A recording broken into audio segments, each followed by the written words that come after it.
So I just had to restart the stream because it had glitched and was frozen.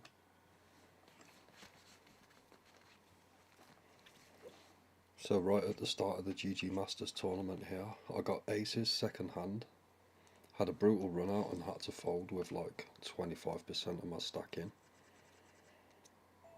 in. Ended up,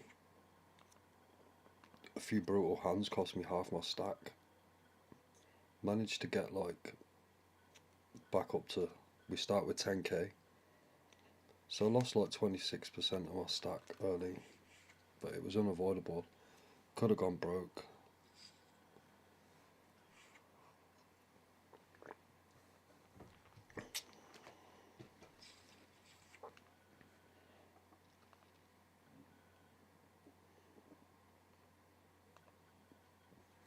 I just get up the hand while we're in the middle.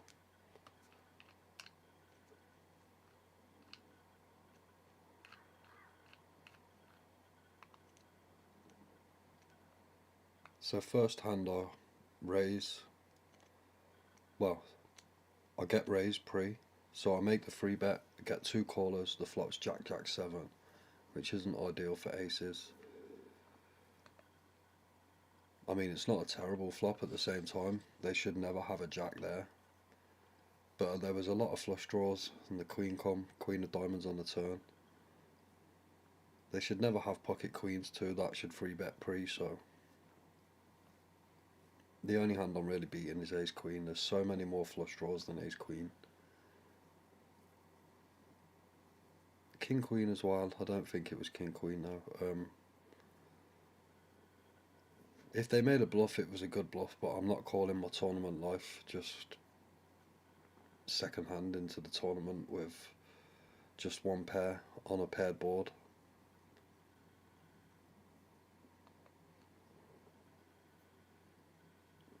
Very tough fold. It was tough to fold, but here we are, we're still here, right?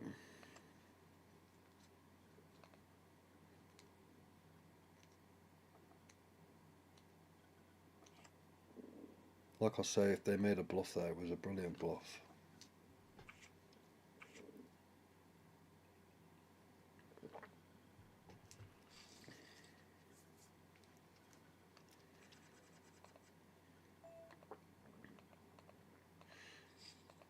UTG, so we just do a very small open, pot controlling. Took a big blow early, but this is the good thing about this tournament, there is a very deep structure, which is what makes that fold a fold, to be honest.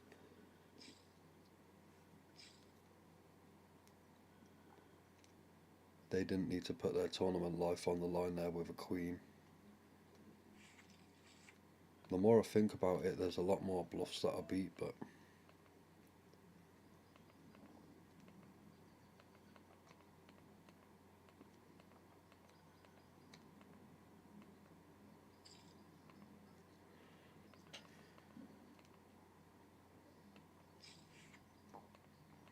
sometimes you have to be capable of making that fold, but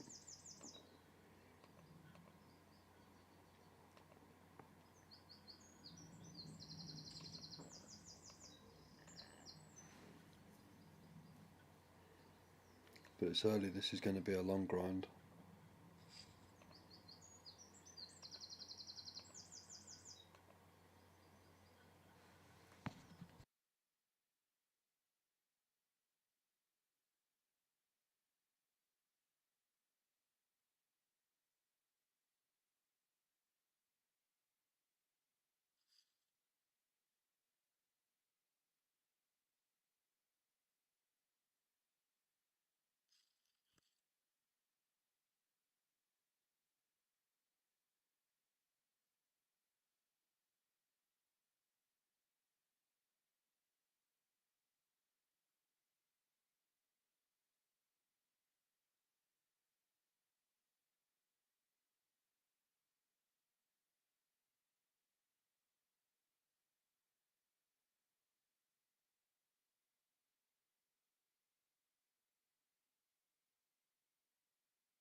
That's exactly why I folded that.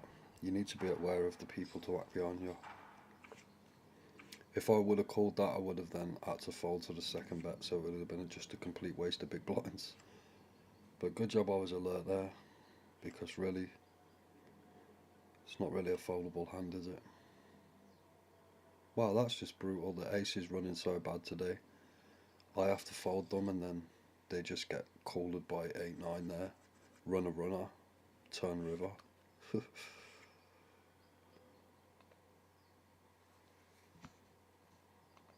Still got 86 big blinds.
I'm going to limp here because I'm pretty sure that the person in the small blind is going to raise here.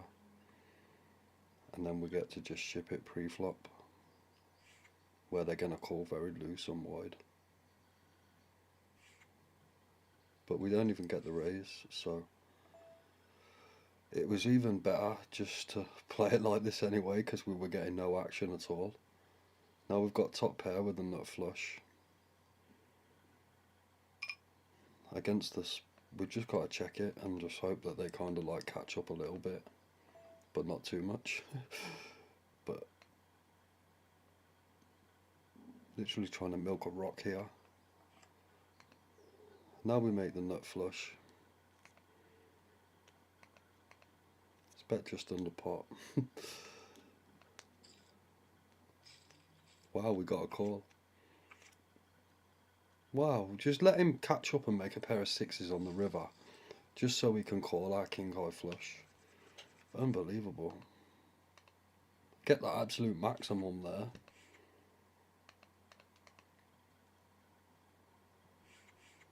So this is how we do, we fold aces.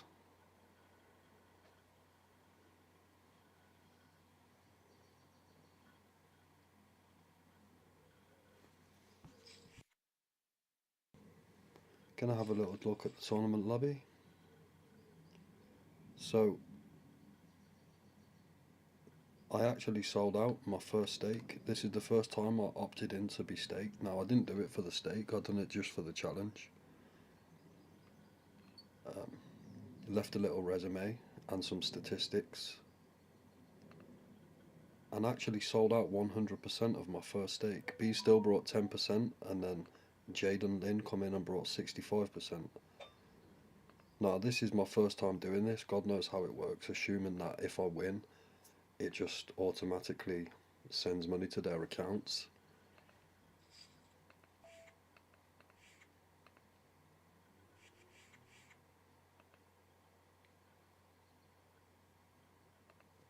So thanks to Jaden Lin and Be Still for the opportunity. Again, new to this platform, just good to make some friends and just, yeah.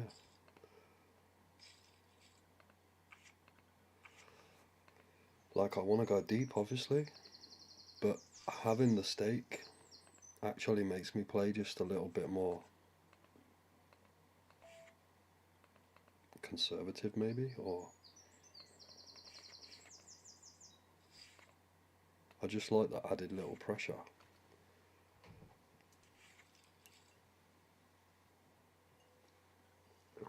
And I really will try my hardest to go as deep as I possibly can. I think if I wasn't staked, I might have actually called with them pocket aces in the beginning.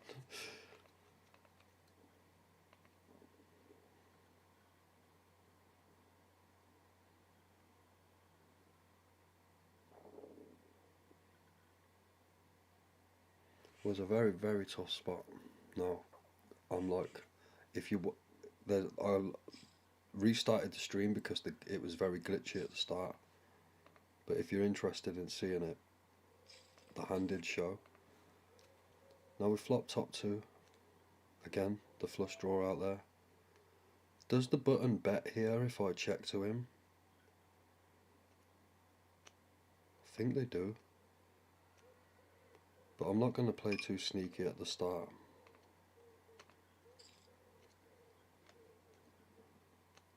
We still get a lot of check raises there, especially with the short stack. Now that's what I wanted to see. I want to see the check raise. The only hand I really have to be concerned about is a set of eights, but I really can't see that. And if it is, it's just a cooler. Now we want to get it in now to protect against the flush draws. And that's just a great position. No eight.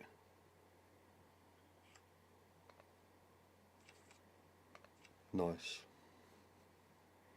So we undo the damage from the start.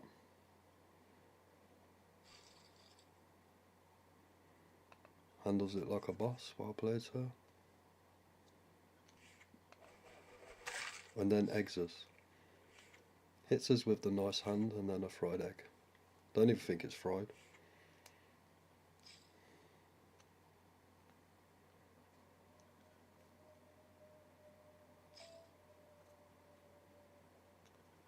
So now we're above starting stack.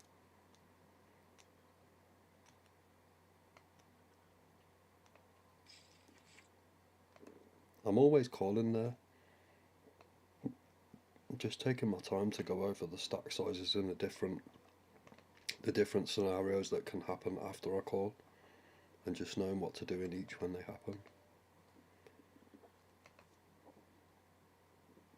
Before I make any decision, I'm trying to think what decisions that will lead to by my opponents and then by me again. So I'm trying to stay not too many steps ahead because I can hurt myself, but at least one step ahead of my opponents.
Always just a call here against that stack size as well. With the two stacks behind us, got to see what they do too. Gotta love that flop though.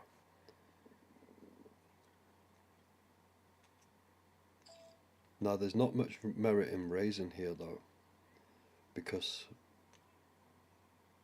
if I hit my hand I want to keep both players in.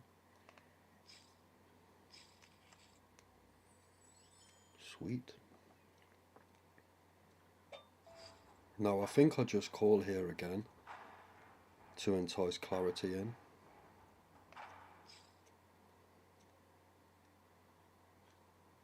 Like if we shove, they're never calling with worse.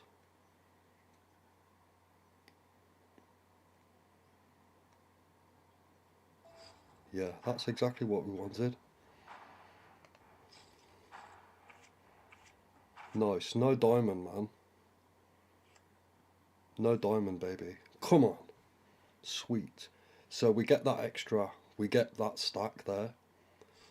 So now the aces fold is looking really sweet. We're in a really good position now. In fact, we're chip leaders.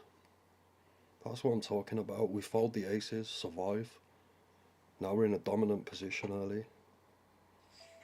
And don't that bout look so good around my name? Let's hold that. So I got 3 stacks here. Start with 10k up to 32. So nice start. That big aces fold. Calling all in on the river. Like I say, if you want to see the hand, it is up there. Just before this live feed. But it glitched. That's why I restarted it.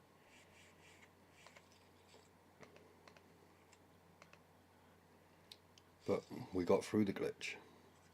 And we're here now. Chip leading in the GG Masters. Very early.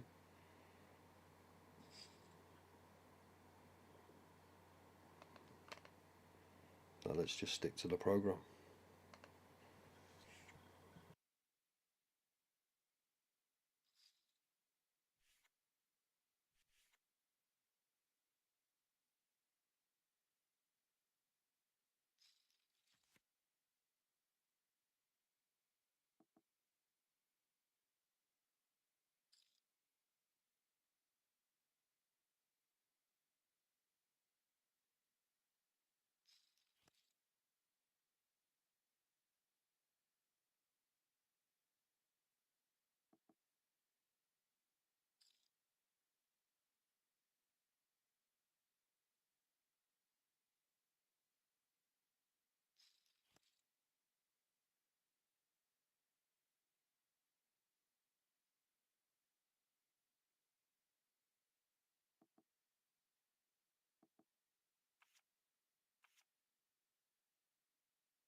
Opening for the absolute min for pot control.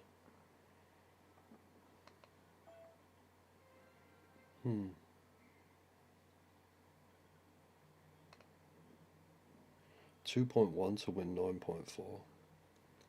Be nice just to get a snap fold on the button.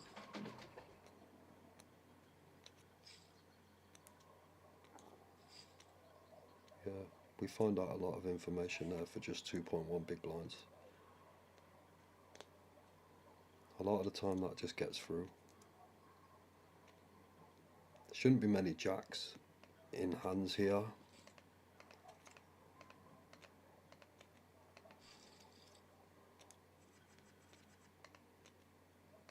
Just a nothing pot really.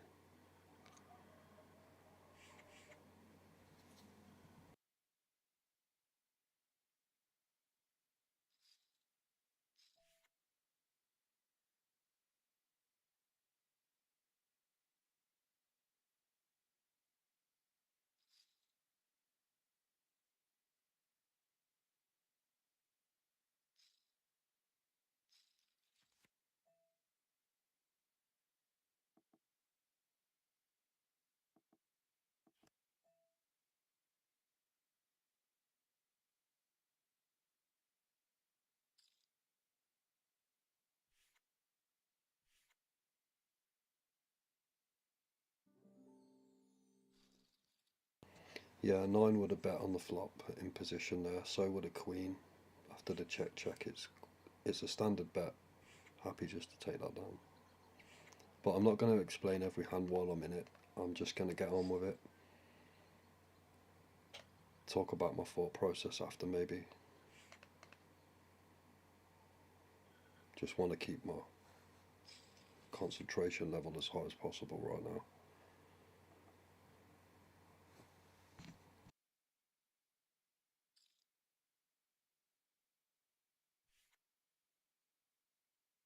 So we slip into second place in chips, but it's all good. We're never going to hold chip lead all the way through it. It's so early. There's still like 133 minutes left of registration. But the good start is great. Gives us a lot of room for play now.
If they call, we really should call.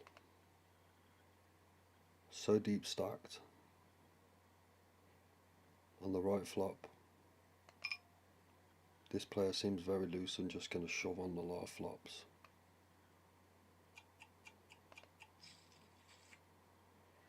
That's a decent flop, right?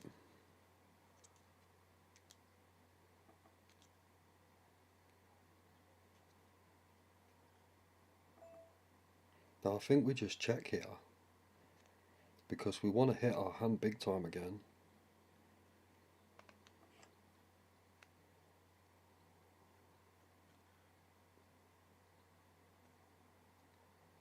I want it to go bet call, then we can call.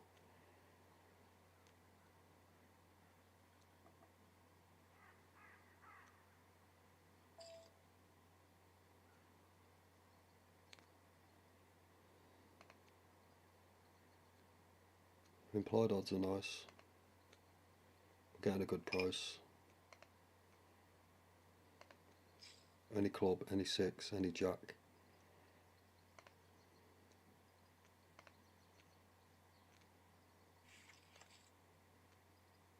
Not a great river.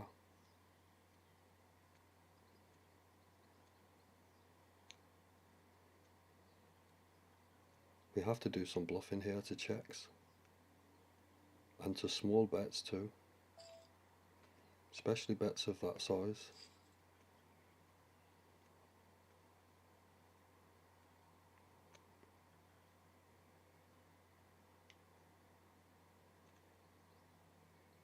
Lots of misdraws for him too. It's not a great spot, but we have to do it.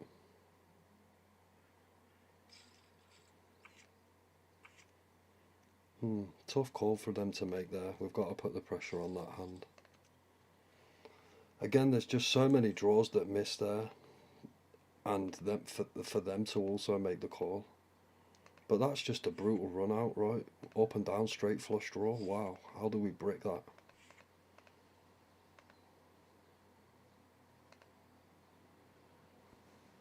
That's just brutal.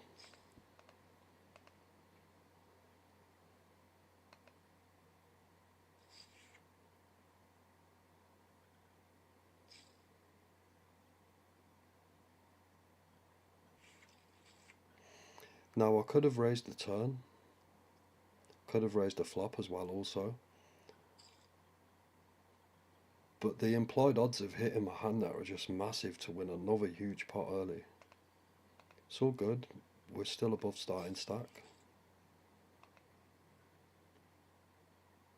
Double stack, sorry.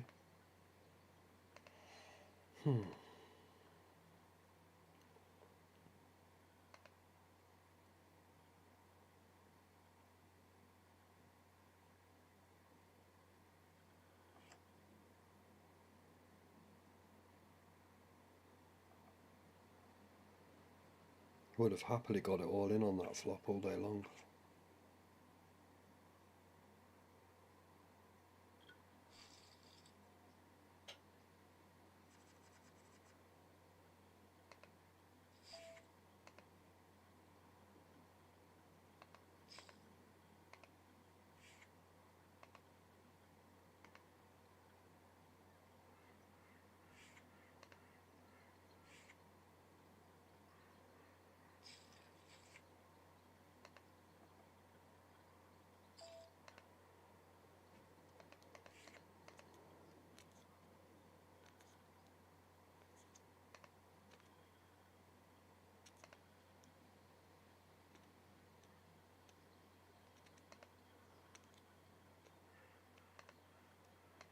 We're still double average stack, which is great early.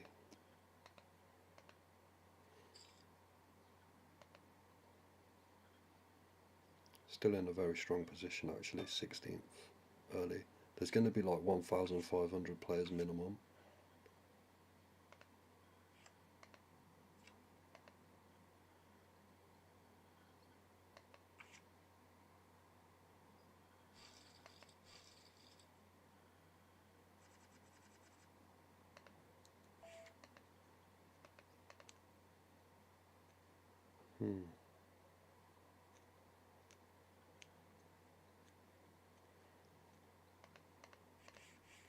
While we've got these short stacks, there's going to be lots of jamming and free betting and crazy play pre-flop. Not in this hand though, exactly the one we don't play, but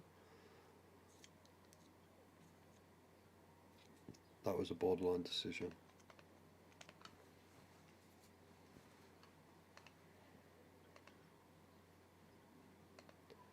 Back to the grind.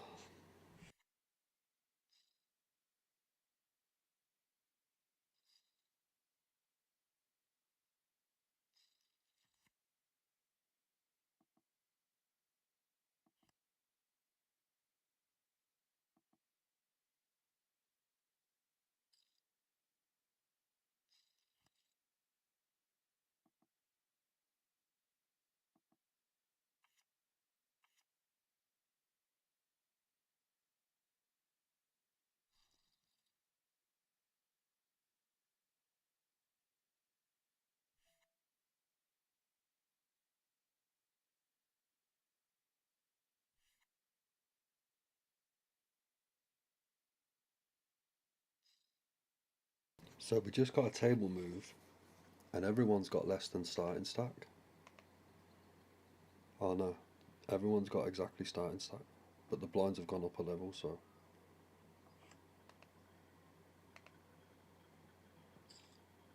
everyone's less than 100 BB. Interesting.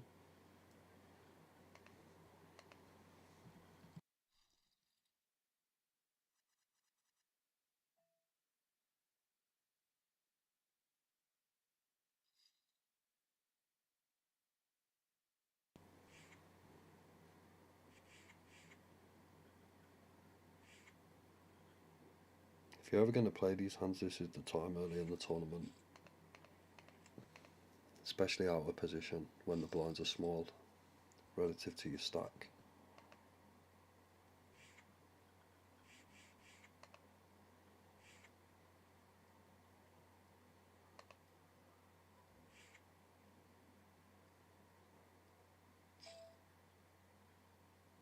I think we just take the free flop.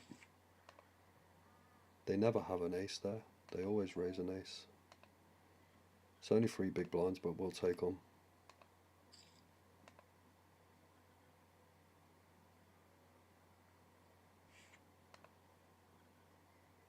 If I get called there, it's always by either flush draws or some.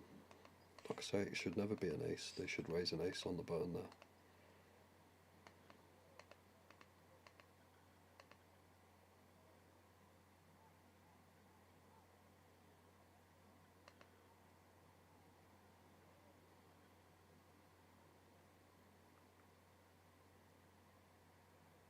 Right now, them plays don't mean much when the blinds are low, but in later stages, moves like that will be critical when you've only got like 10, 15 big blinds.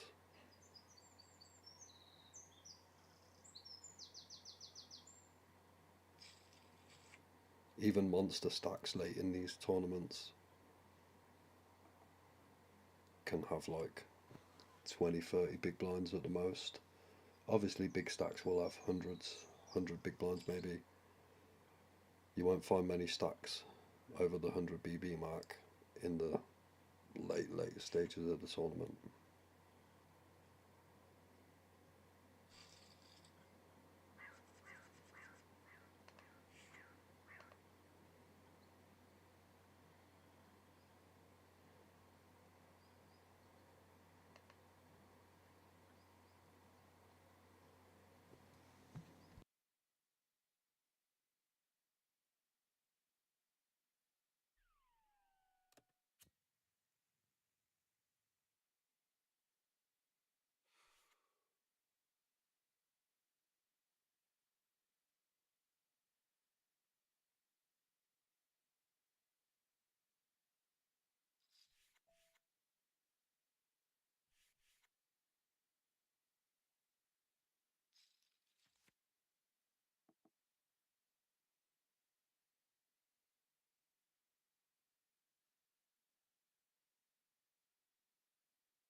Against short stacks early, this is very borderline. Sometimes I can, if I'm re-raising, it has to be all in. There can't be no just like, let's see what this flop brings.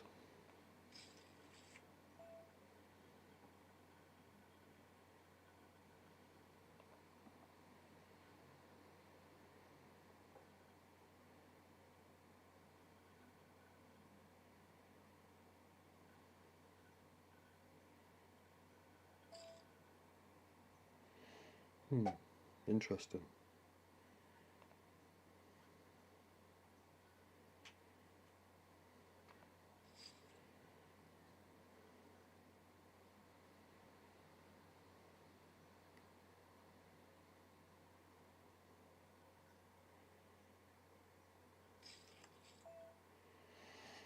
It was betting enough so he could re-raise all in. Now we should never have like 9 queen. Neither should they. Gonna go quite small. Don't want him to get away here. Want him to jam with his ace kings, ace queens.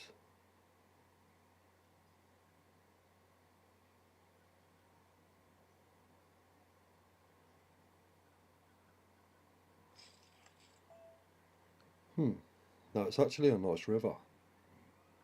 He should never have king queen, but now can call me with lots of ace tens.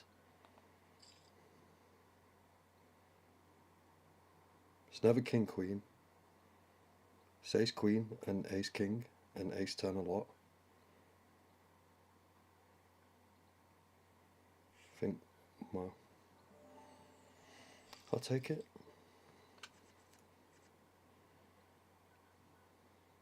They make a good fold there.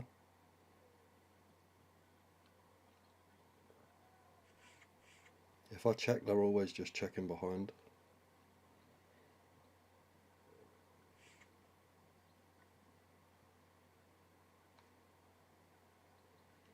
But I think we got the maximum there. I don't think we're getting to put his tournament life on the line there with just ace king high at any point. Sometimes we can limp in here. Let's just put a fold in there. Nothing to fight for. Not at these stages. But let's keep our attempts to steal low at this point where it's not important, so it works better later.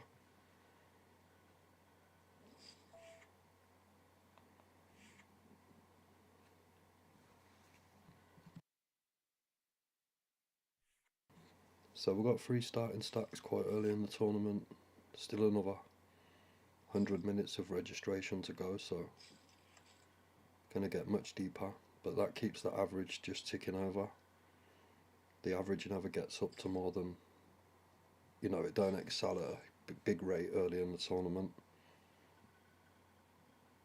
So there's still people buying in for that 10k starting stack, so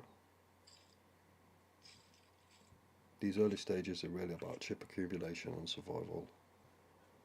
Very fine line between the two.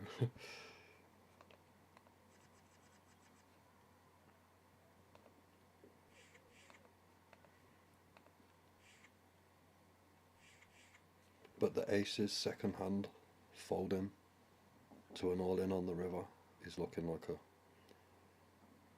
good play right now.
Must always defend for one BB there.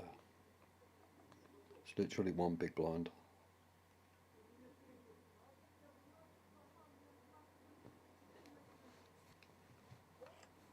You know, it's good to get lucky and just flop like 3-3, ace, and they've got ace king.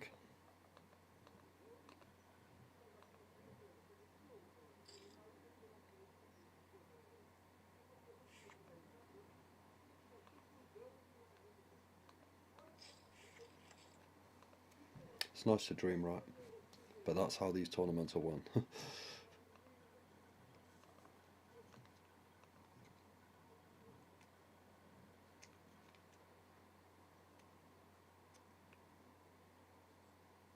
Hopefully we'll walk into some of them monsters deep in the tournament.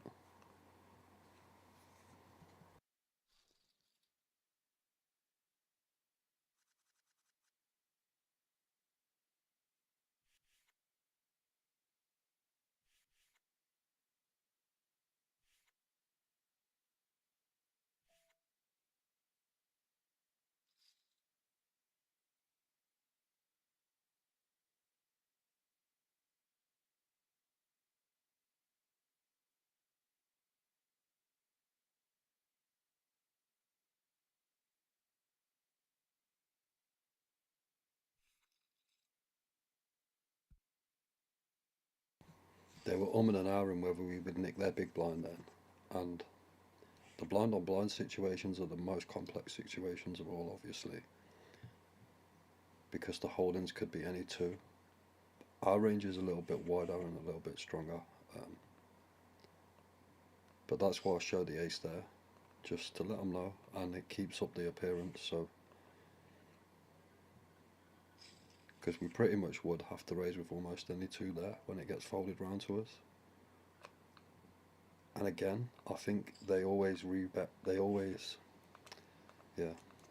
If they have an ace in the big blind there, they always defend with a re-raise. So quite an easy c-bet there.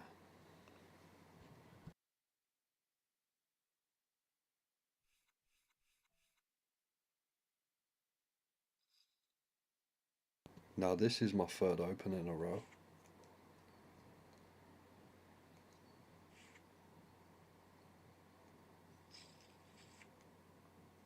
And we hit.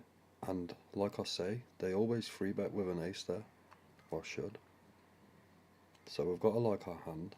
Now we want to make it look like we're bluffing this time.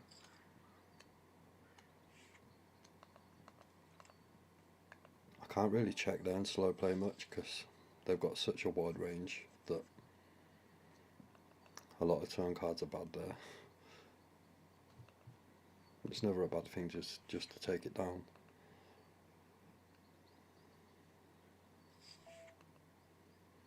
No merit to free betting here.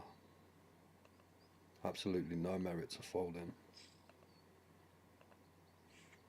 Can free bet like 20% of the time, just for a little bit of pot control, but in such a like mid position, it's awkward.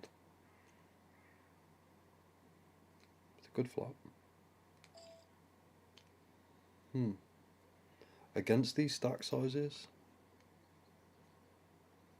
in this position, we get to do a lot of shoving here. We get a lot of folds, and when we get called, we're never behind by a lot. We were trying to isolate the small stack, but it's all good.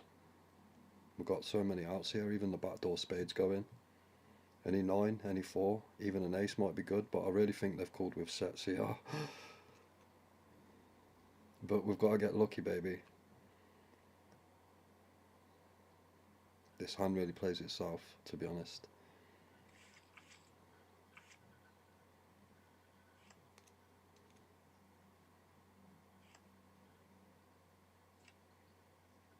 Oh well, we lose that one. They call with, like I say, sets and two pairs a lot, but we had mega outs there. Bit of a cooler. It was all about the stack sizes. Like we did get the fold. We did get the fold from the player that originally opened. It's just bad luck there that we ran into two pair really. Like what's the odds of having two pair there is against, right? They made a good check. The hand really does just play itself there.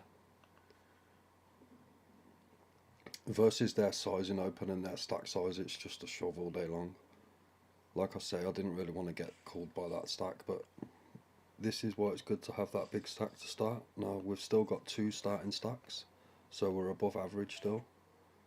And with 100 big blinds, I'm still positive them hands are going to happen.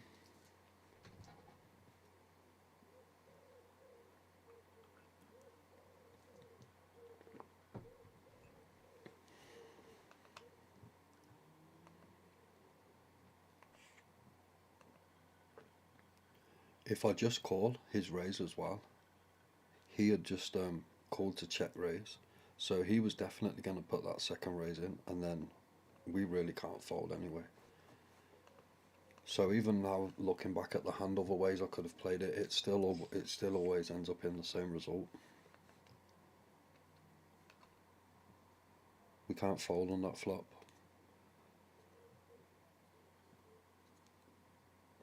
Now, going back another street to the flop, maybe the 3-bet would have been a good idea, because then they might not have called on the button. Well, they really wouldn't have, but to be honest, they shouldn't have even been in the hand in the first place with them holdings. It's quite shocking. So that was a very fine argument between like 3-bet and pre-flop, because I would have got that hand to fold and isolated this hand, but then they could have also shoved pre-flop as well, which also gets me to fold.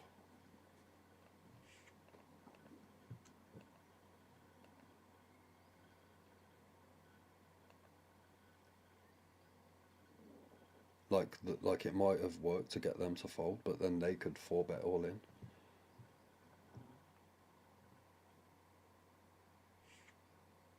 Plus their opening range is more likely to be like ace queen and ace king. Their opening range is stronger than my calling range there, I think. Especially under the gun, when they raise under the gun, so yeah, I really can't get away from that hand. But moving on now.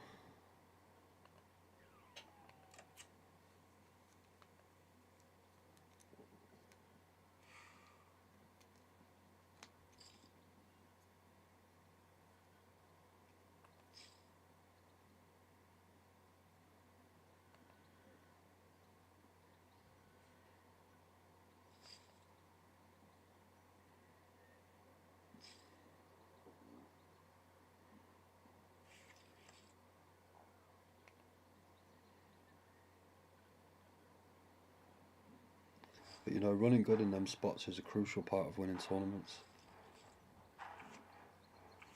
And surviving the losing ones is also a big part. Like I say, stack sizes played a lot of it's all about stack sizes there.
Now we're getting to like another level of the tournament where things kind of like players with bigger stacks start locking up a little bit and the shorter stacks start to gamble. Um, the blinds are starting to be more significant.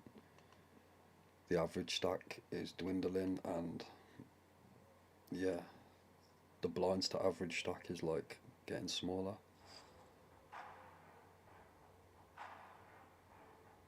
Which is why we take advantage of playing more hands pre-flop early.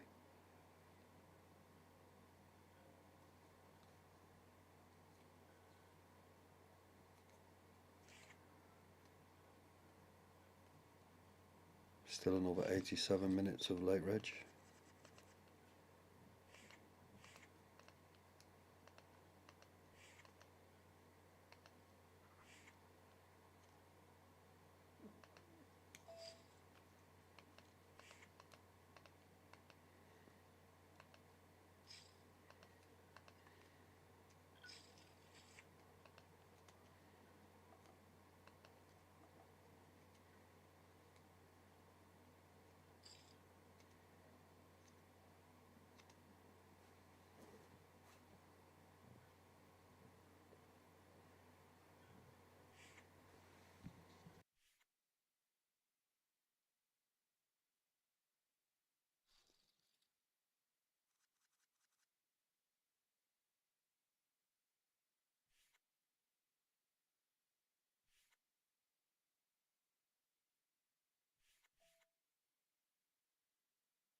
Lose the min.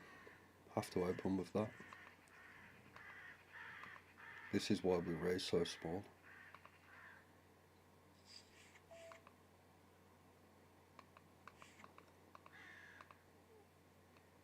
This is what I mean about the stack sizing. There's not much like calling pre-flop there. It's shoving or folding.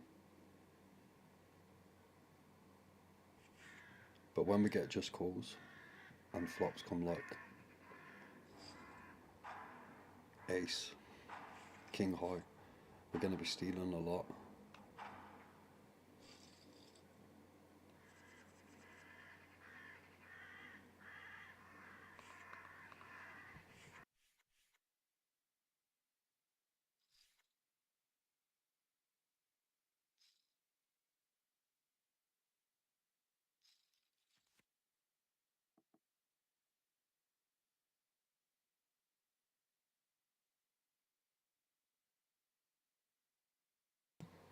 Just taking a look at my stats now.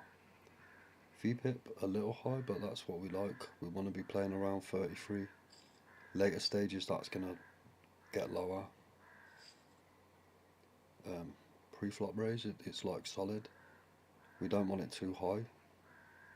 We don't get much respect raising later stages in the tournament, but that's just good. Now the attempts to steal 50-50, so that's good because it puts players in a 50-50 mind whether that's exactly what we want really. Pressure decisions. And our free bet is 10%, which is not bad. All of them stats are like hard to play against.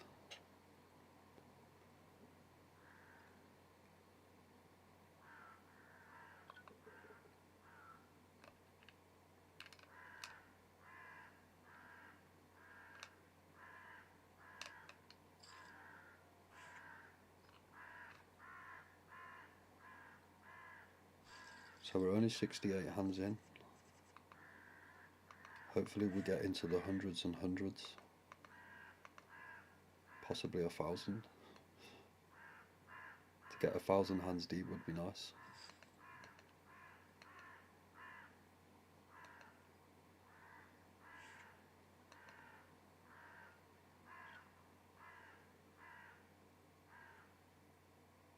Always have to open here, and I've gone a little bit larger than usual.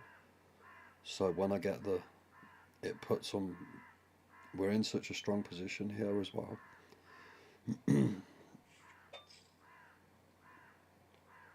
Like opening under the gun and there, we should be very strong. And stops players free betting us so much. Nice flop.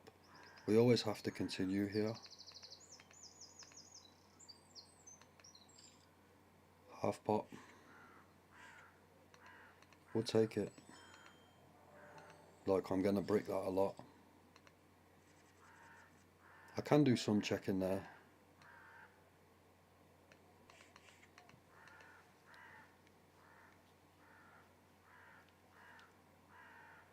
But to get paid, I have to bet that flop, and then if I do hit it on the turn, I'm checking it.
Now's a good time to start picking up hands, winning some flips.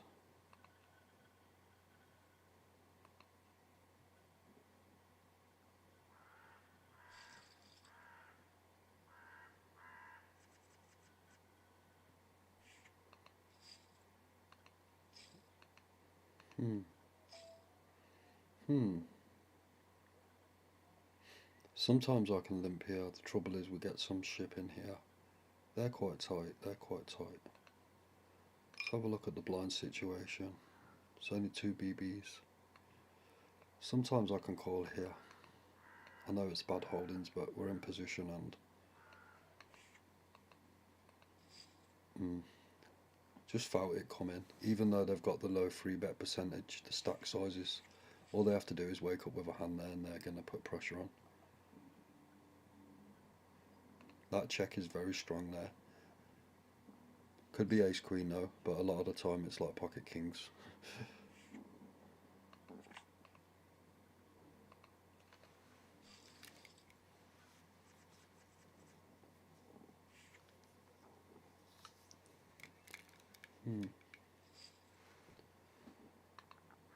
We want one of these shorter stacks just to ship it all in here. Sometimes I can call just to entice these to shove all in. I think sometimes they do. But I think they do if they're going to anyway. We go for a big size in here actually. We try and get this UTG to ship. Plus they could be very strong with an open here. Ace queen a lot. Different hands like that. Jacks.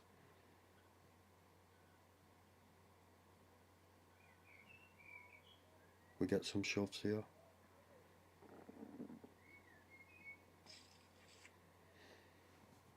It's a nice flop. I really think they have ace queen though. So how do we target that hand? I think I always have to bet the flop though. Obviously we want to get check raised. So I think 2-9's perfect, that will do.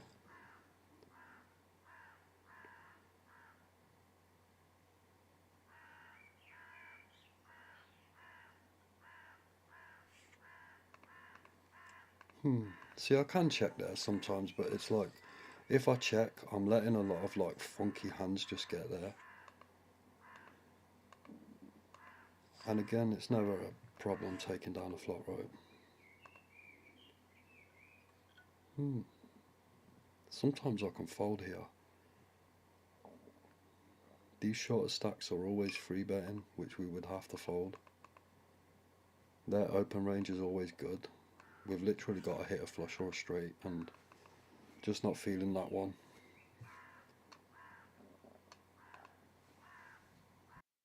Such a nitty to fold there, but position is everything here. And we need like the absolute perfect flop, and also them to connect.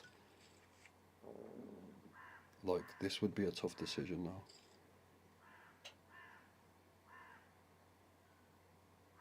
And if you can hear my belly rumbling, I'm not hungry, I'm just drinking coffee.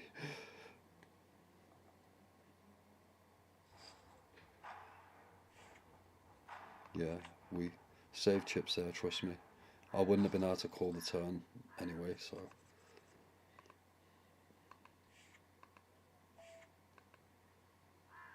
Sometimes I can play this. If I'm in on the button, I would raise in the cutoff, maybe. Again, it's got to that stage of the tournament where there's going to be a lot of free betting pre-flop with. Exactly.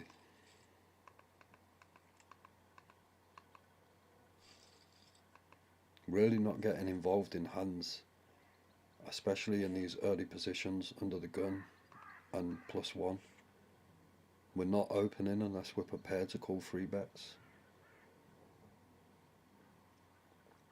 And with a lot of big hands, we're going to be just limping to see if we get crazy action like raises and all-ins. Like aces, ace king suited, big hands like that, I'm always just limping under the gun. Because it's very likely that there's going to be action pre-flop, right? Even with this, I can just limp under the gun sometimes. But I'm going to opt for the min raise. Just don't want to let the big blind see any free flops if it gets round there. Can obviously never just fold open, fold that. Offsuit I can.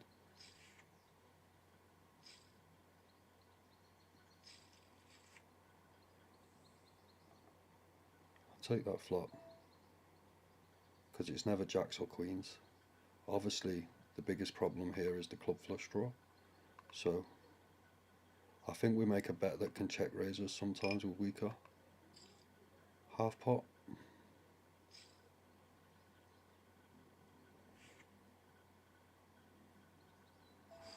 Now that's exactly what we wanted. So now we can push the other stack away with their flush draws or get them to call behind. Nice. Hold, baby. No, ain't no king. Wow. Brutal. So we win the side pot though. So we basically break even in that pot just about. But we just missed out on 20k, if no river king or 8. So that was a brutal hand. Like, we played it excellent. The play is absolutely optimal there.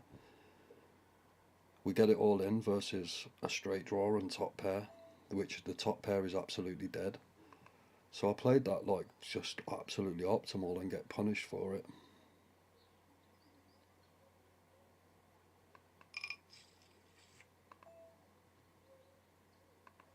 I think we always do a little stab here. They hate that flop a lot and fold. Or they've got it in just shit. Interesting turn.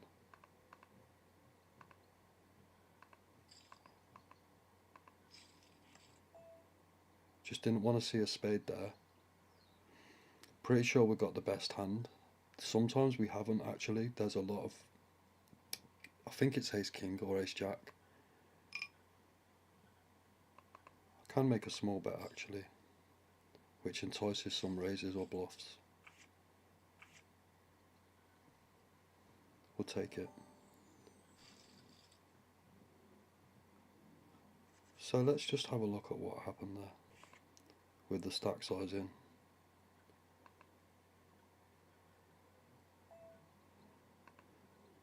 So we're about to back where we started before that hand. So that was like a break-even hand. But wow, We were in such a good position there to be back in like one of the chip leaders. But we'll get there again.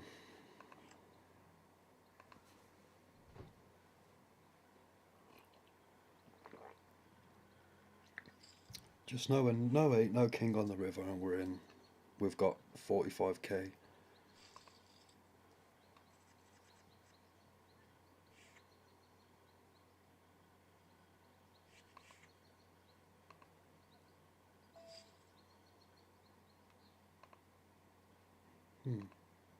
So 2 BBs. See, it looks like a lot when you look at it in cash, yeah? In BBs, we're always calling. When we hit an ace, it should be good. When we don't, they can have the ace, if that makes any sense.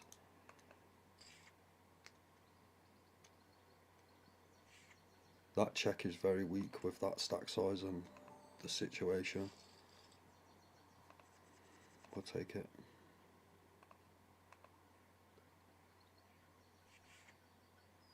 So almost 3 starting stacks. Again, it's all about survival now.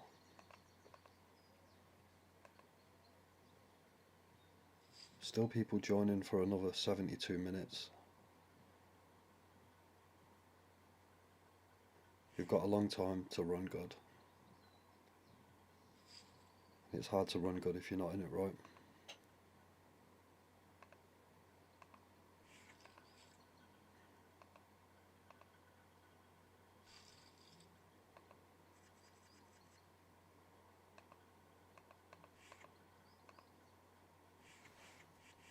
And getting that early start, that early good start was very important to cover them hands that were just callers.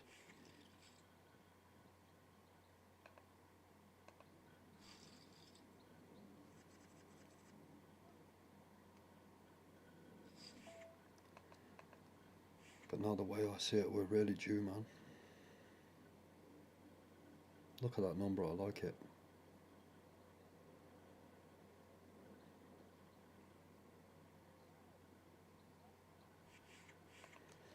Love a little synchronicity. Oh, sweet, right? It's coming. The stars will align eventually.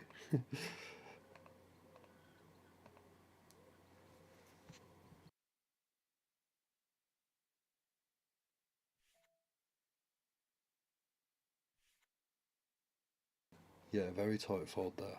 I'm never really getting called by better from that position.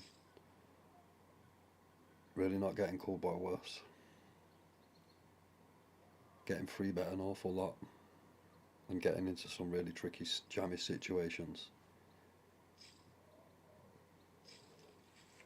Would not like that flop 5-handed with ace high.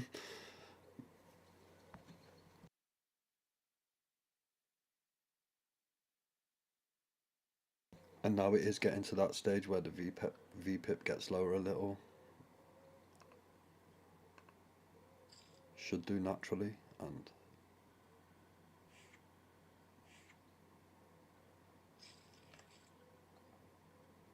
it shouldn't drop below 30% up until the next 70 minutes though, to be honest.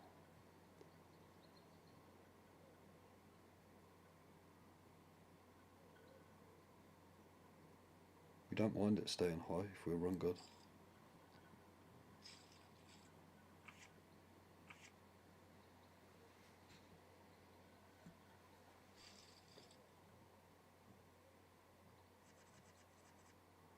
Even though we're going to run a 2 pair on the turn river there, it's not a great example of my good fold pre-flop.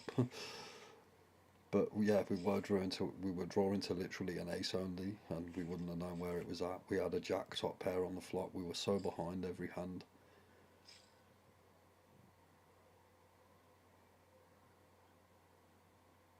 And literally thinking about it, if we did open, they opened with their sevens. If we would have raised, they probably would have just jammed with their sevens.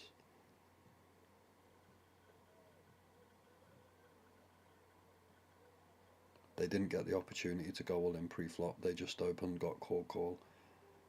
if we raised, it probably just would have went jam with their stack size and the position of the tournament, etc.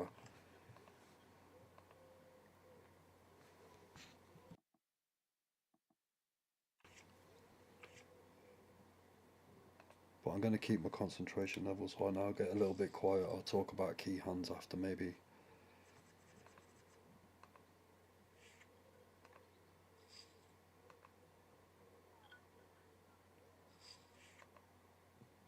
Be keeping alert, keeping my eye on these players.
There's no point in slow playing there for so many reasons.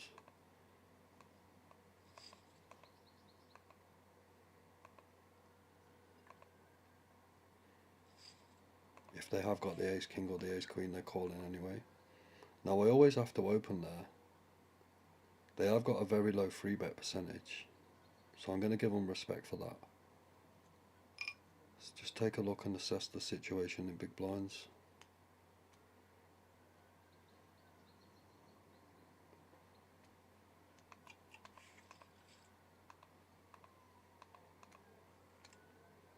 Happy with my fold there.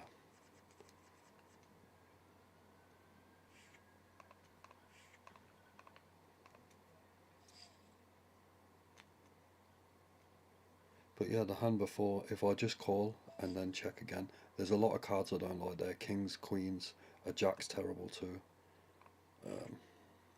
And if they have got that ace king or ace queen, they're just always going to call the all in anyway.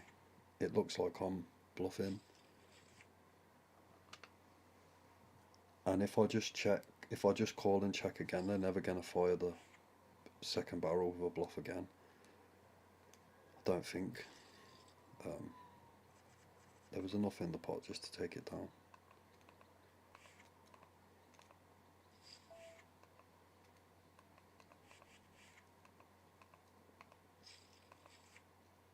It's time to run good, man.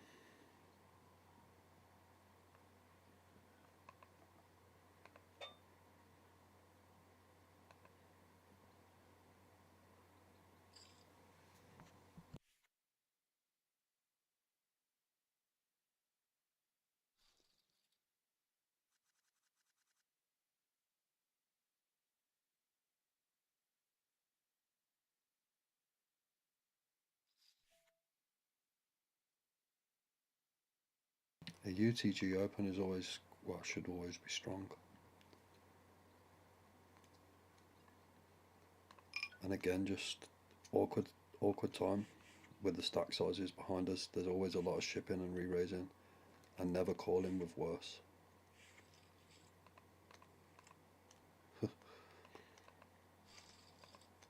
And we have to have like that. That's a good example. Like, still happy with my fold there. It's the right move. But let's say they've got ace king. How often do you flop 3-3 king? Like, never. And when they've got ace queen and ace jack and the hands that brick that, we never get paid anyway. So they have to have, you not only have to hit the perfect flop, but they have to have ace king to pay you off as well.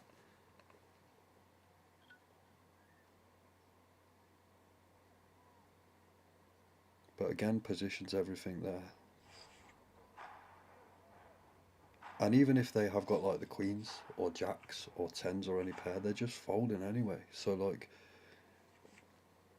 you're losing so many flops there in the long run.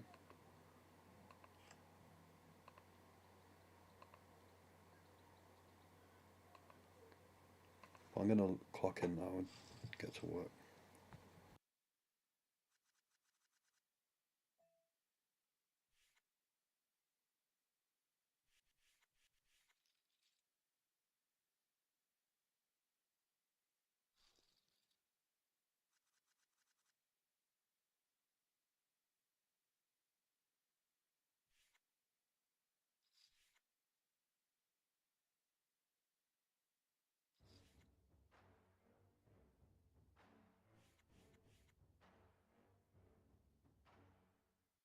But this is an example of what I mean. Versus a lot of opens now, you're gonna see a lot of ships with these stack sizes. So if you're like just calling, you're gonna have to then fold a hell of a lot. So say like you call there with your ace three, then all the ace kings and ace queens and king queens even, any pairs like eights or higher are all shipping all in there, and then you have to fold. So you just keep bleeding chips by calling out a position.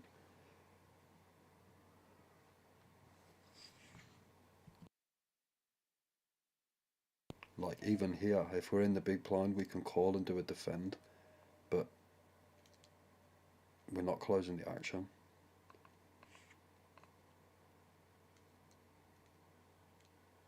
And given their stack size, not given Jamin's stack size, but given Reg's stack size. Now really Jay should never call there. They should either just ship or fold. I like that bet. They now Jay can never have an ACR. Like never.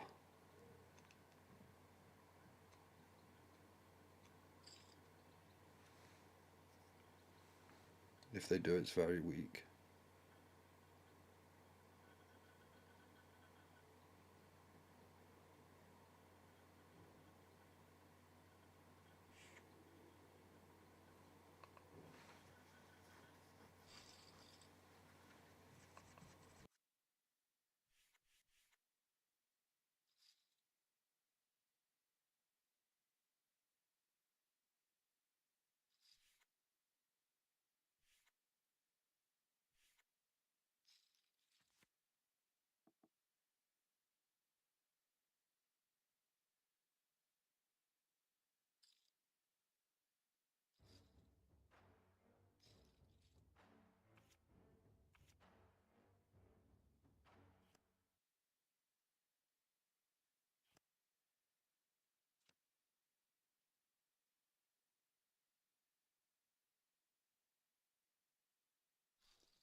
So table move, not complaining about that.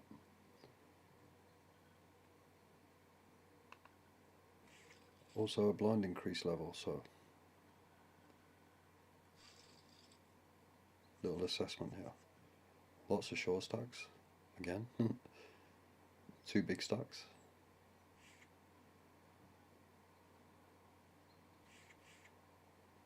I think it's time to put in a steal, maybe. Well, we would have. See if it would have worked, hey? Would have been very borderline.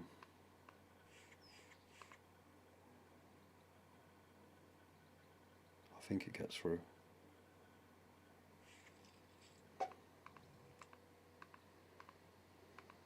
We can't just call though, because in case it don't get through, there was 3 bets coming.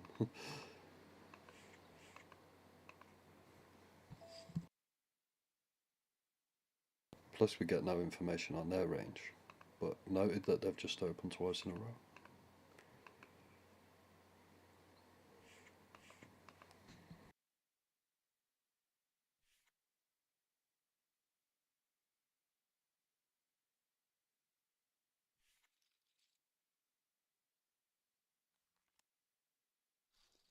Now when I'm rabbit hunting there, it's never to see what I would have hit, but to see what they might have raised with.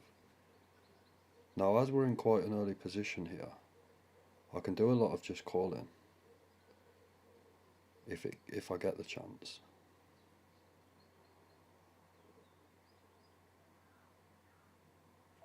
Some low V pips behind me though, but I think I have to go for the just call here, because I get a lot of raises behind me.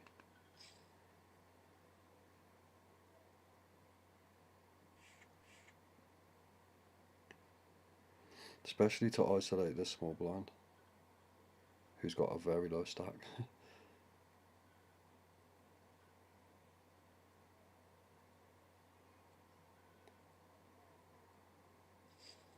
Plus I just want action, so we get what we want. Now, given their stack size, I think we just put the pressure on them. Or we can just call and check some flops to them, but I think that they just shove here a lot.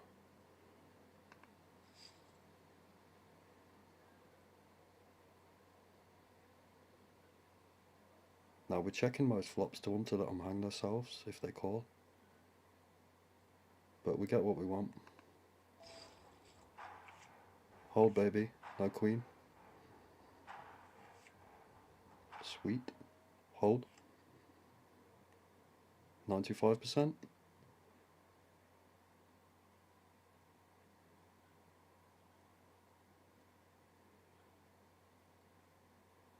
Sweet.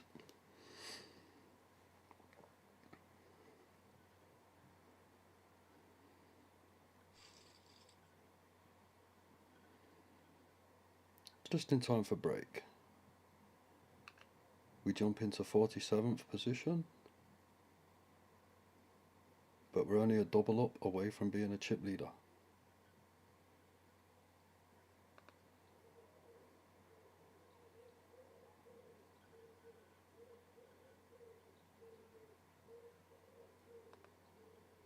$88 big blinds. Nice.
So literally with the worst ace possible and almost under the gun, we fold here because of the very wide V-pips as well. There's going to be a lot of raises here. If we open, we face a lot of shoves, have to call a lot of free bets too, and we just really never get called by worse hands. And then hit the dream flop, and then it's just too much has to happen. On the button all day long, I'm raising that, but even in the cutoff,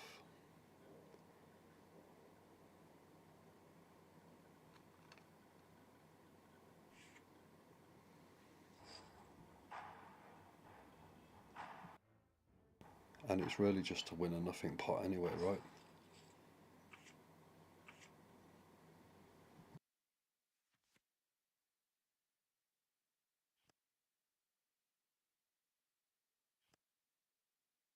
Like I say, we not only have to have the best hand, then get called by worse, and then it hold. And as you see, all of that wouldn't have happened. So we just save more in that survival mode.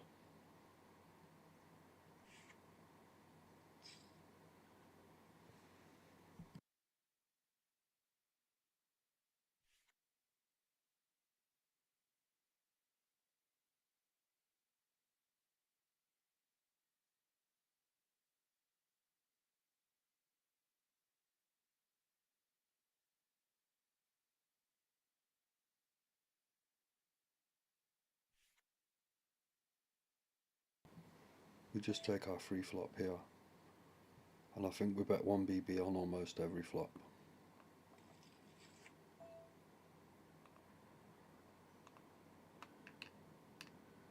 $1.5 is sweet. Don't mind the call there. There's a lot of jack queens, ace jacks. Kings should always re-raise us. Now we don't get called by them hands now, but they do try and bluff us sometimes, so checking is the right thing to do here. Wow, they do have a king, so we lose the min. They're never folding on the river there. We literally just lost 2 big blinds, keeping the pot small. If I check that flop, they always bet it, and they bet bigger than we would have bet, so we save money there. We have to call. We can't just assume they've got a king when there's so many ace queens and different things in their range.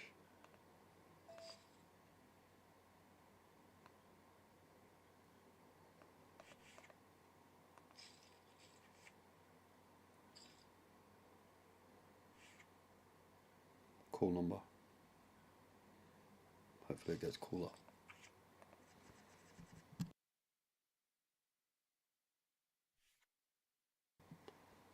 Put another 2 digits on there.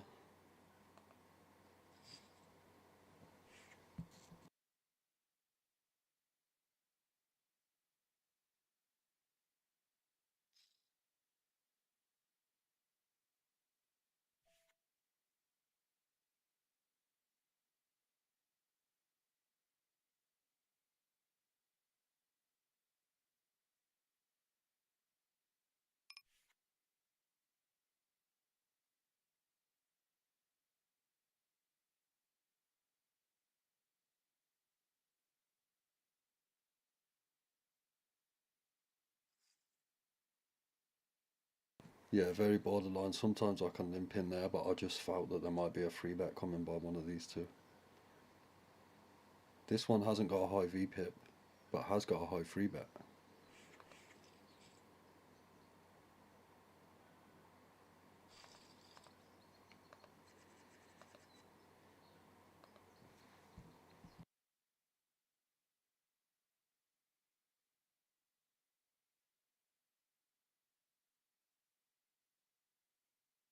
Like if it gets folded to us here, sometimes we can put a steal in here because it's the perfect hand, like we either brick it or just don't get through. But now we're getting to that stage where on the button and in the cutoff when it's folded to us, we are going to put some steals in. Just opening for 2.5s, 2.4s.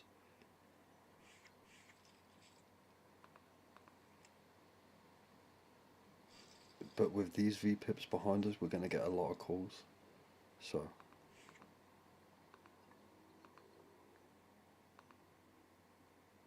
it's going to be very borderline.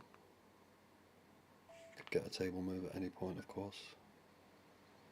Now, against that open stack size, you can never free bet. Sometimes I can actually just fold here. Seems crazy, right? But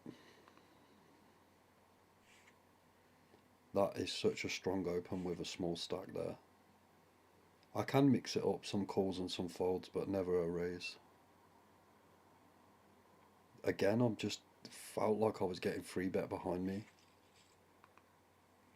And we would have bricked the flop, so again, just saving big blinds there. Intuition and feeling comes into it a hell of a lot, but that low VPIP, low free bet, very, very solid player. All day long, that is the monster open in there.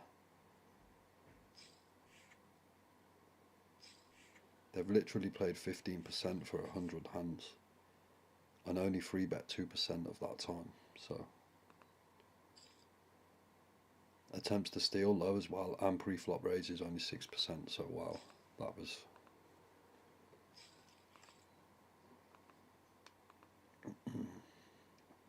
again positions everything. On the button I might have called in the big blind to defend.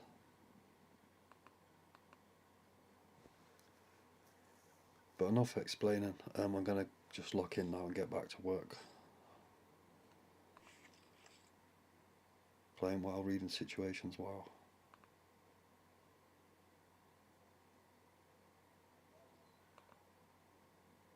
Just hope them opportunities arise.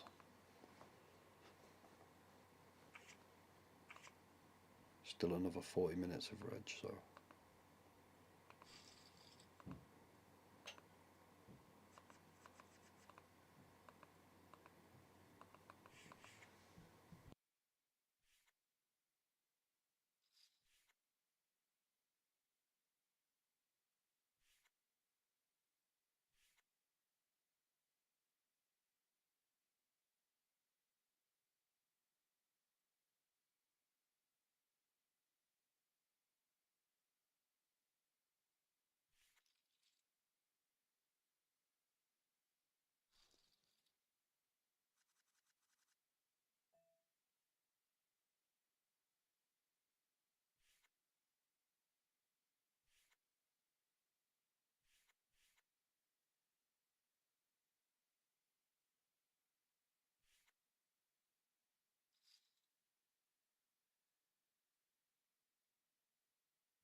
Не умею блефовать.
Yeah, originally that's not a great flop, but we don't chase the 9 there too because the Jack Queen gets there.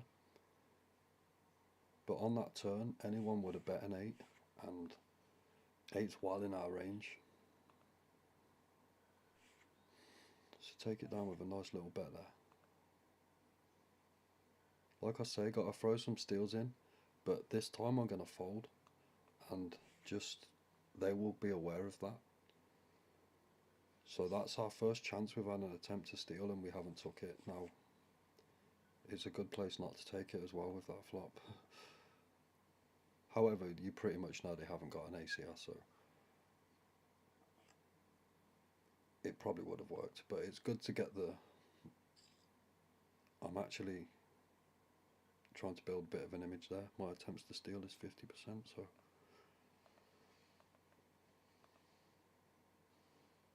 We actually want to keep that 50 or lower for the later stages of the tournament, so we can use it more when we need to, if we need to.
It's quite strange here. All the deeper stack bunched here and all the shorter stacks bunched there.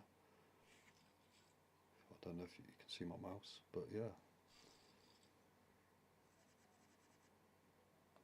The dynamics of the table are quite unique. And it means that like opening here, I get called a lot here, but these all just shove with their bigger hands. So it's not a great spot. Plus these free betters sometimes with bigger hands. We never get called for value there with anything, so sometimes we can do some limping in, but being aware of your surroundings is so important.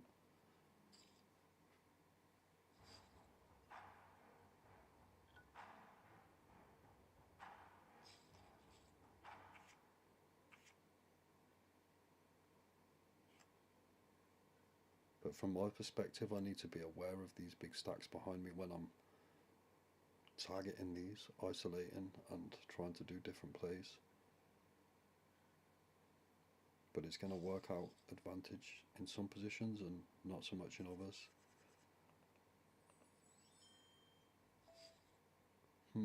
Now this is a tough one. I think we have to free bet because them shorter stacks are just going to push. Also,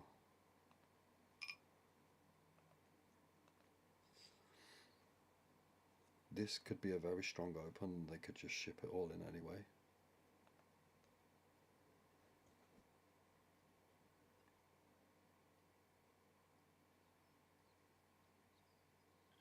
We're really making these hands make a decision for their stacks as well.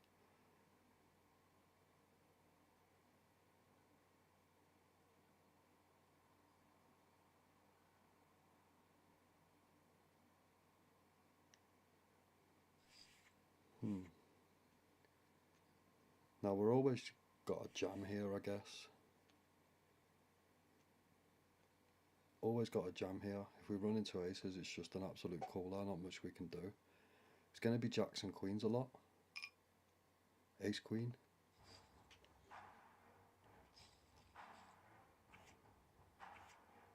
Sick. Sick. Absolutely sick. I just can't get away from that. Oh wow. Puts us in a very critical position. But just kings over aces, how can I do? They play their queens, jacks, and everything else the same way. Now their free bet percentage is like 10%, which suggests like that they do that with ace, king, queens, like so many hands that would be in there. It's just an absolute sickening cooler. We're still in it with 13.2 big blinds. Um, if we can get back to average by the time in the next 30 minutes is like very critical. Like we're literally below starting stack now. People entering the tournaments have got a better position than us, and they've just played pretty much flawless poker the whole time for now up to like 4 hours nearly. No, not quite 4 hours, but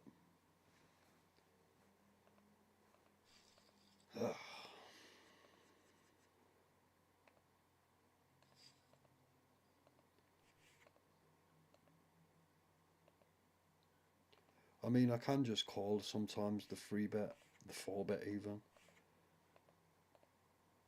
But on that flop, the ace comes. Yeah, I can. How can I get away? Like they can still have queens and jacks and different hands.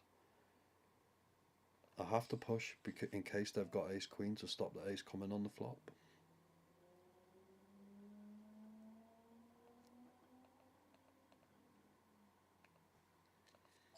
And the free bet that I made was to make these short stacks make them decisions with them queens and jacks to make them have to go all in.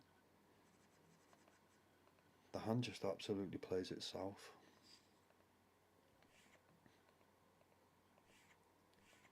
Still got 10 big blinds now. Another way to look at this is in critical points of the tournament in later stages when you run deep. Having 10 big blinds is going to happen. And getting from them stages to 10 to 30 back into 40 big blinds puts you back in the chip lead.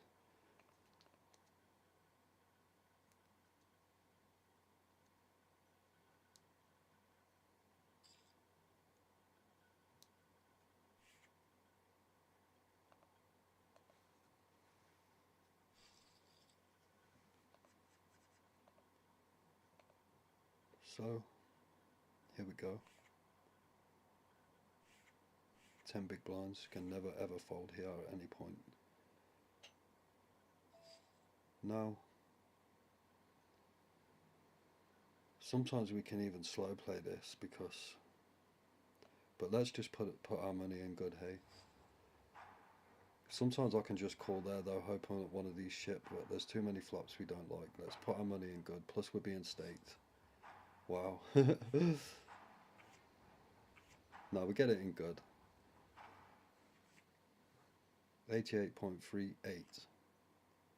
95%. Wow, so close to a 9. That would have been sick. So we're back, baby. And we get the person who cracked our kings with their aces.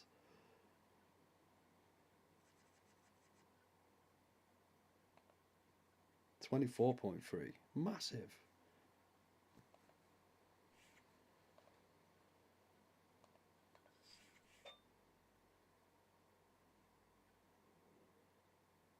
The ace is second hand. I get aces second hand and have to make a fold on that river.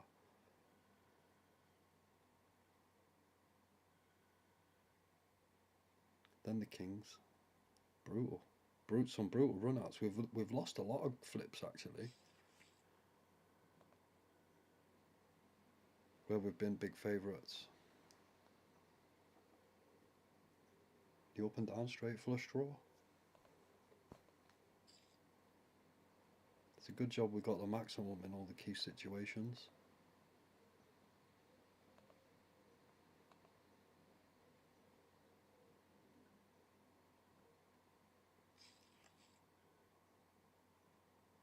But like I say, making comebacks and survival poker is a big part of like this tournament game.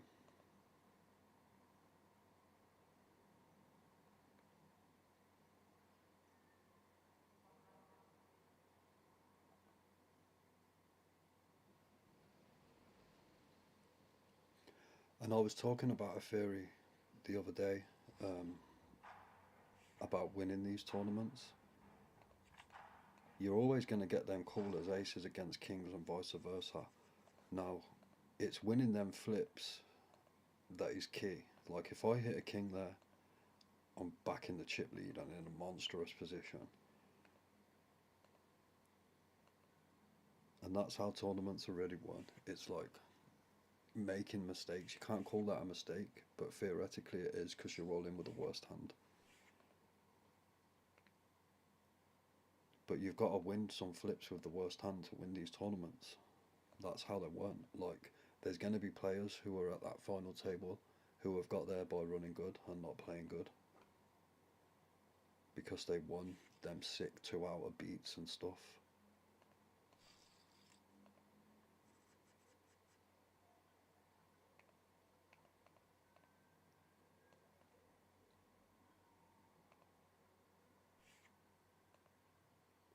So yeah, making the mistake at the right time is like the key to winning these tournaments.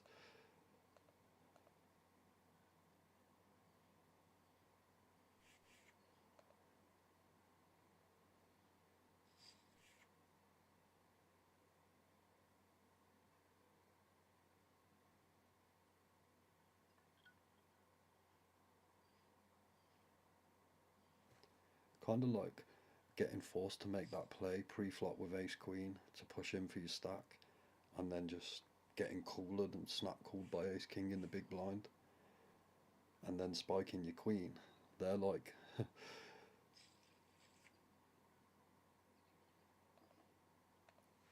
they're the plays that win these tournaments.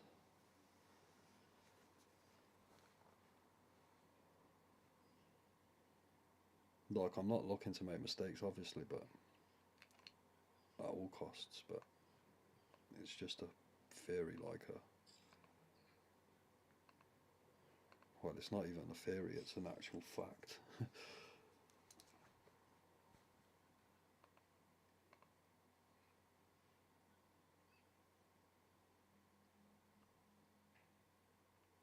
And just the ace on the flop, just killing all hopes of a king, was brutal, hey?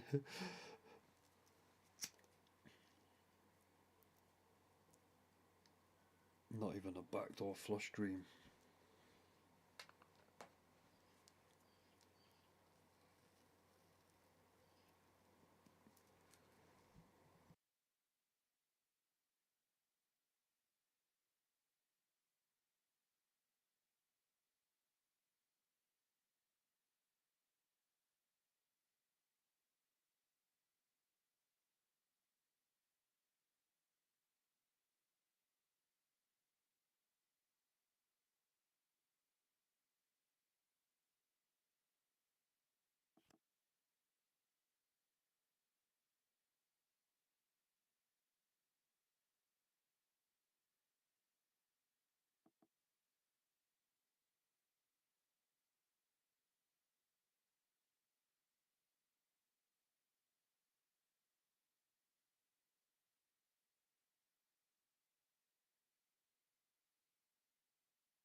Just as I'm talking about it, it happens.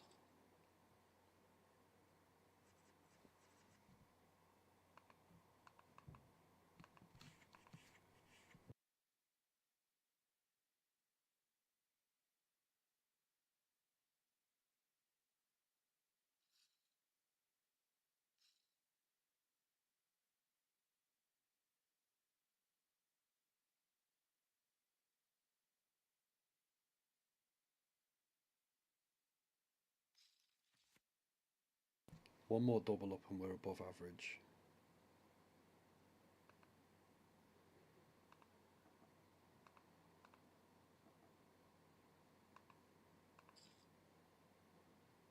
Obviously we want one. Obviously we want more than one more double up. We want tons of them, but in the next 20 minutes it would be nice just to get one. Let's get above average stack before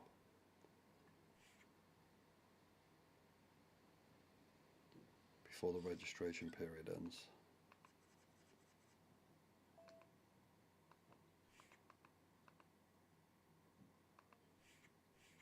I won't let myself dwindle below starting stack before that, like,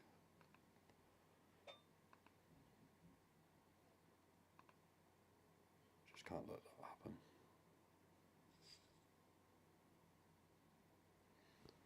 Time to clock in.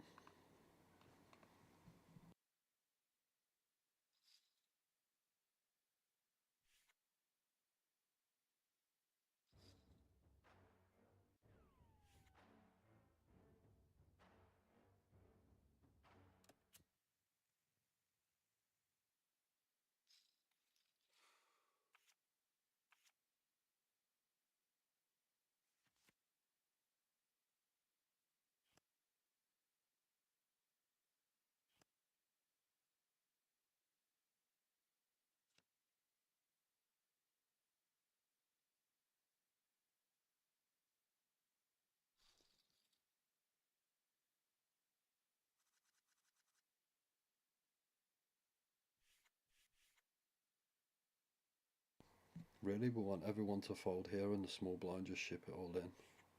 After that hand, they're gonna pretty much ship with any two. Also, they're gonna try a lot of steals here. Wow, they don't ship it with 3.8 big blinds.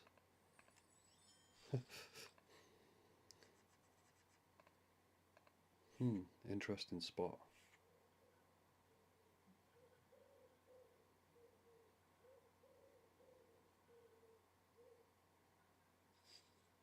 It's going to say against their open, sometimes we have to ship. We can actually put a limp in here. Very rare we get to do this limp here. I think we have to fold now, just because their open is so strong and can be with over pairs, and they're always going to call. The best we can be is 50-50.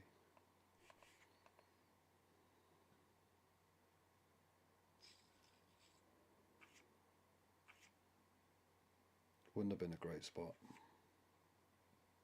Now we're in terrible shape.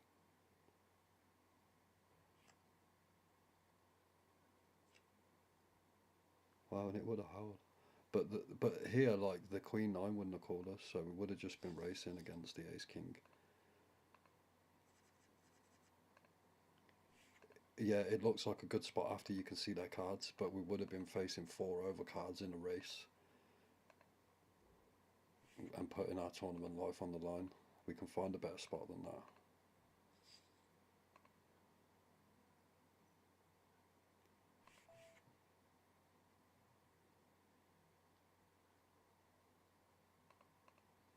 Find better spots than this too.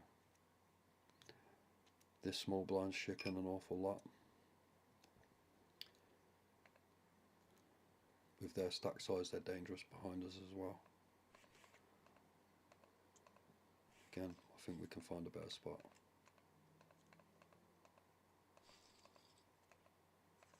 Brick the flop.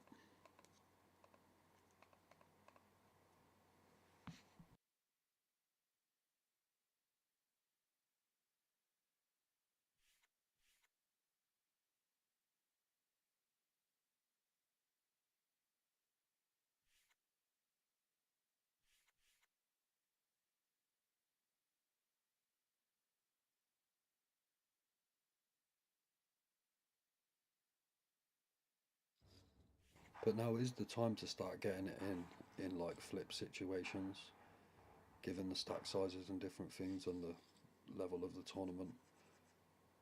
But also, we want to be the ones making the decision, not calling our stacks.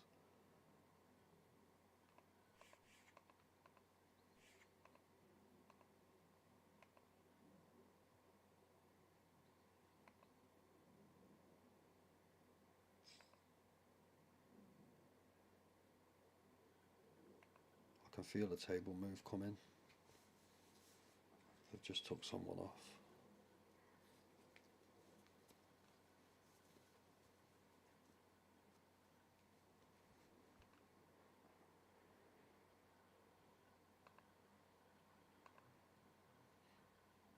Still 20 BBs. Be nice to get up to 40 before the next break.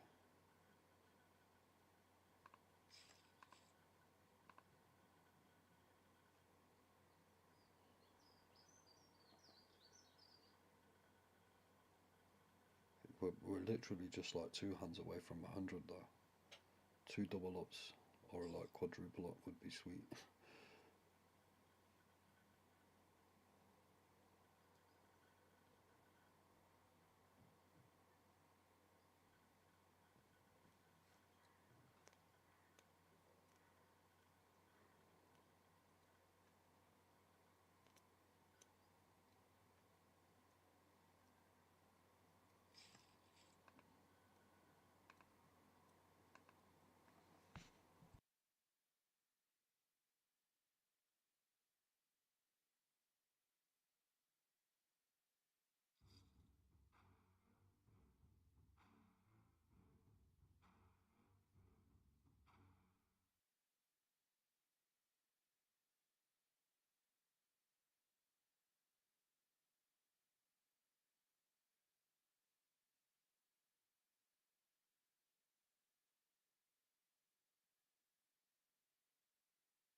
Really need some help from the poker gods now.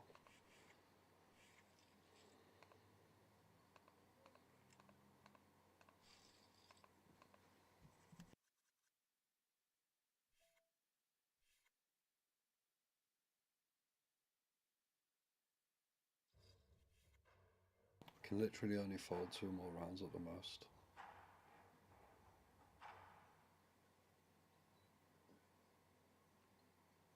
Before we have to start trying to force something. But hopefully that don't happen, we'll pick up a big hand soon.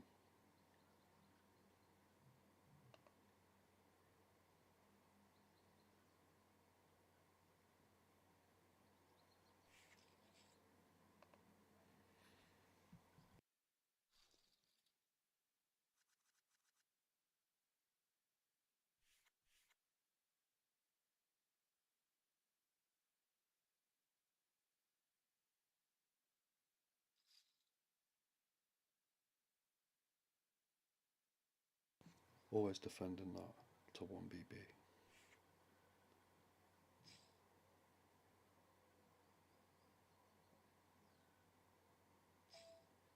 Yeah, the more calls the nicer actually if we flop a flush.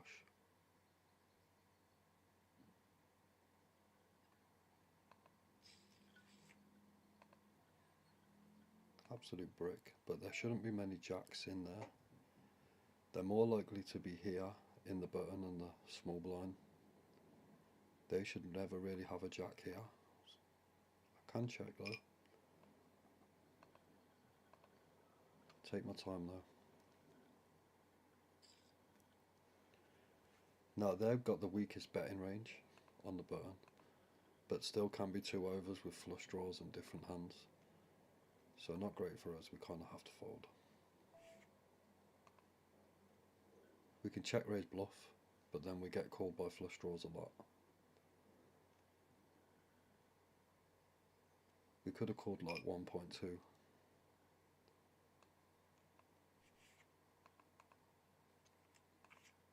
And we would have bricked it, and they did have the jack. The reason why they're showing that is because they understand that it's not believable, and they kind of probably want to build their image a little bit. I mean, that's what I would do, personally, why I would have shown it. I would have showed it myself, and for them reasons. They kind of didn't want to get a check raised because they would have been forced to call all in.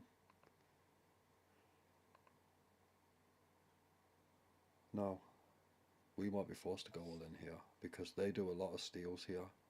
like an awful lot of steals, and we can't just let them see free flops. So here we go, baby.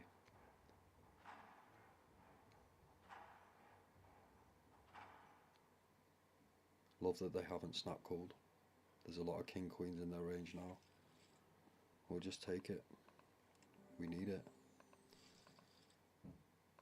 Exactly why we can't just call there, because if they've got like 9-10 and they're just trying to steal, or they could be just trying to steal with king 8, now all of a sudden we've got the worst hand.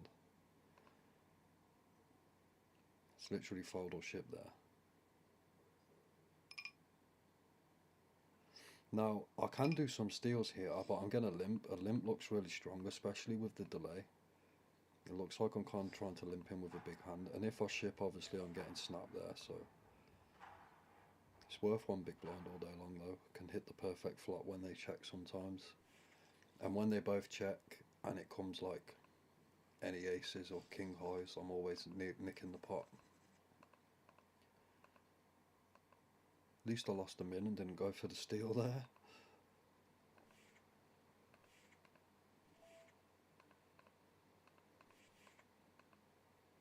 So just survive that round, like gain a couple of big blinds. But the big treble's coming soon.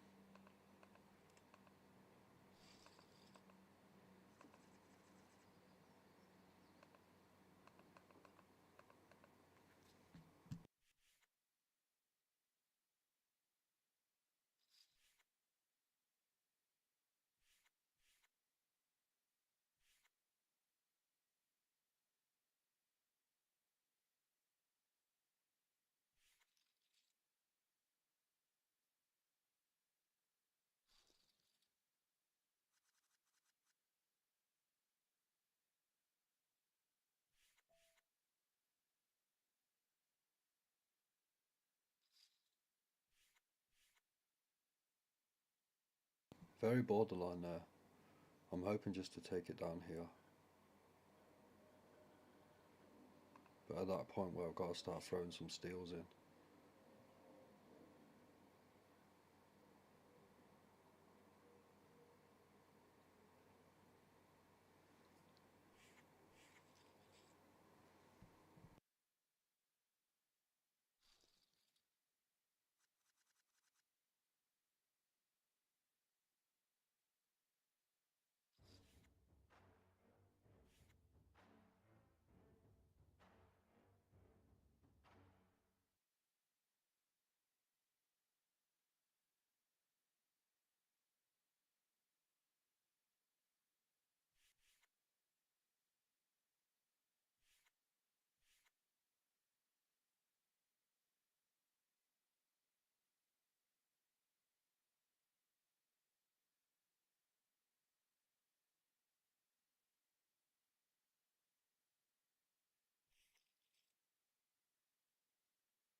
always defending this. We either hit the perfect flop or we get out of there. This is why I go for my sizing a little bit more, because they're giving us the price to call.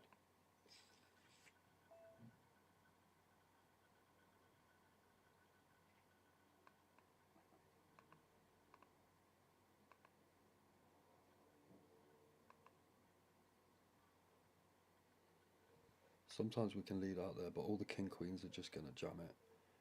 Again, with the stack sizes, they're just going to put the pressure on. So sometimes I can call this, but we would have to absolutely like hit a 4 of diamonds or an 8 to continue, and we'll just start bleeding more blinds if we don't. So yeah, we wouldn't have got to the river. And again, it's still, we're not drawing to a straight that makes the nuts. The worst thing can happen is you call to make that straight, and then they've just like drove yourself into a bigger straight.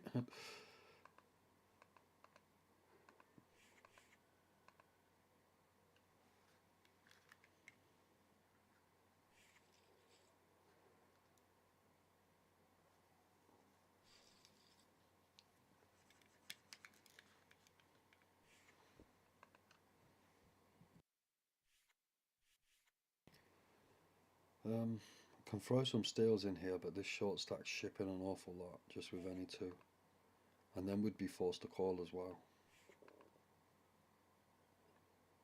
They really should just ship any 2 there.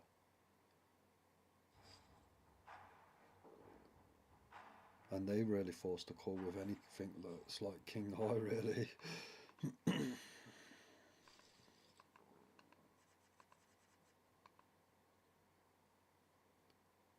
Now if it comes round to us, we've got a tough decision.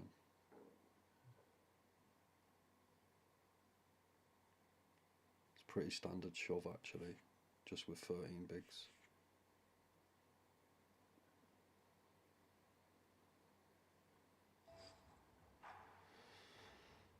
Tough decision here.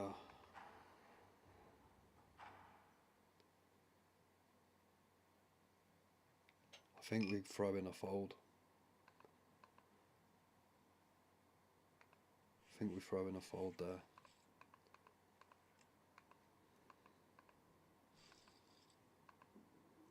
The worst they're shipping with there is king queen, and even against that we're not in great shape. Lots of pairs, any ace, but really I don't think ace rags, like ace 10 and better.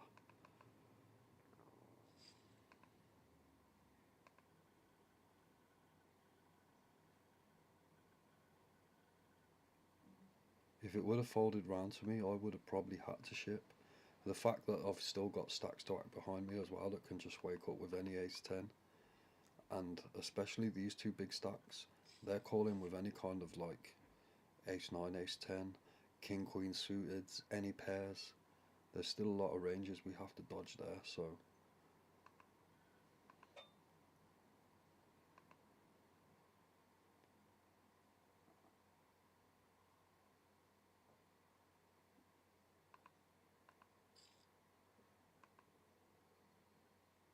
if I was at 10 big blinds I would have been forced to call. So we're getting to that critical level. Now it's time to pick up a hand. So here we go, we're pretty much forced all in here, especially against that short stack ripping open. But just to delay aggro rhythm and just to change it, we're gonna hold.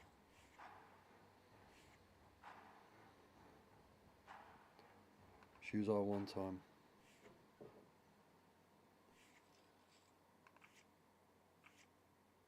We're good. Hold.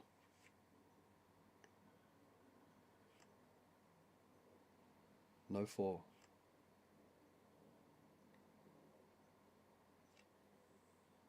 We're back, baby.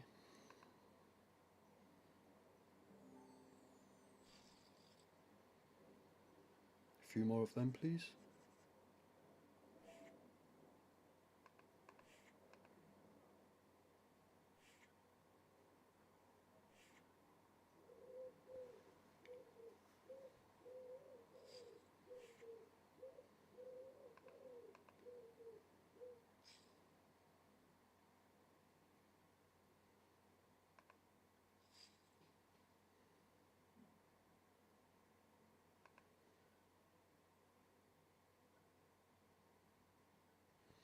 Let's run good now and go deep. We deserve it.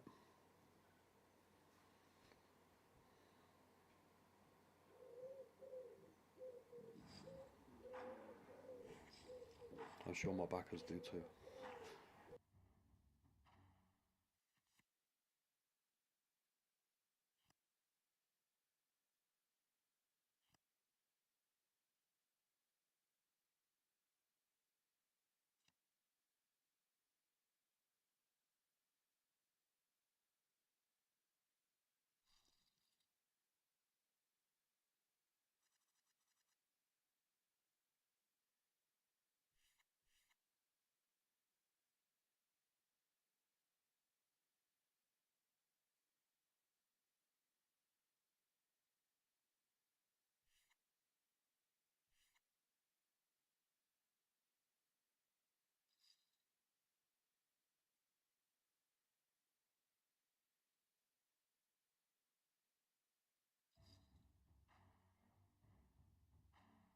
We were always going to defend the 1BB.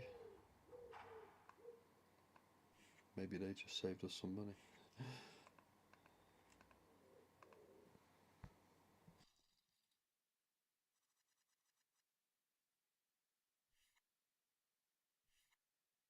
If it folds round to us, I'm always shipping against that big blind.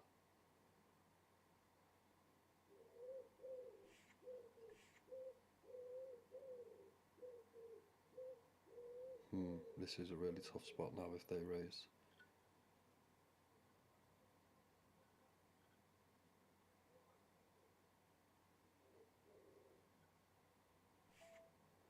Yeah, always shipping here. Put the pressure on the short stack. If we get called, we're never dead. It's nice to get that little steal in there just before the break.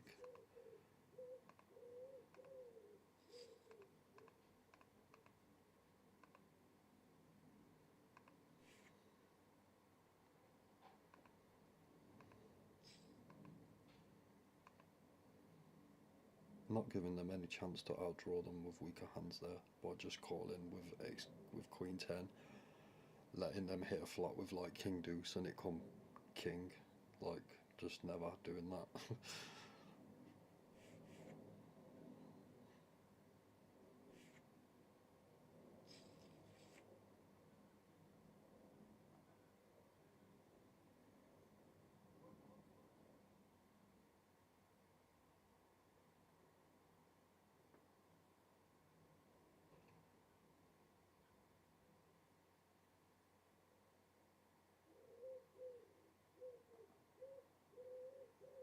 So registration period's finally over and we reach 1,517 players. So only 17 players above the guarantee. But a deep pool, first prize is now 4-5. We're not looking at the prizes though, we're just going to play optimal all the way through. When it gets close to the money, we're going to, obviously, ICM starts coming into it.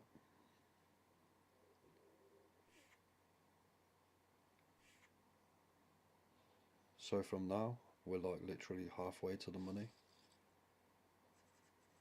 There's 501 players at the moment, 251 get paid. But we're looking to final table this. Is always my goal in every tournament.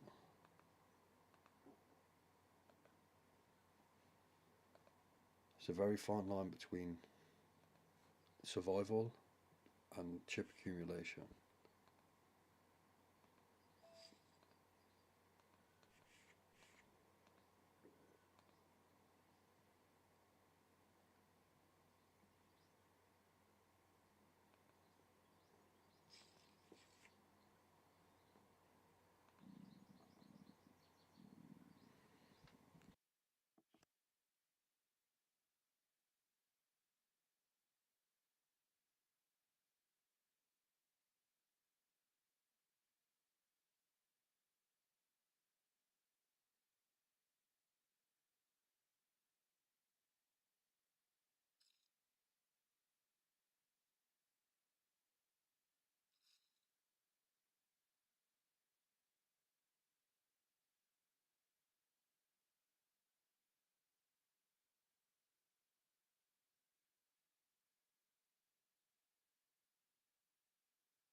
First instinct is to fold this given the big blind stack size,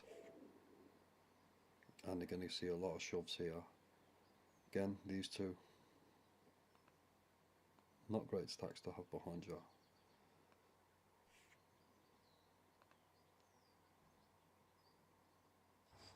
Like I say, a lot of shove in there. They never respect an R open. It's like they don't really care. These stacks might.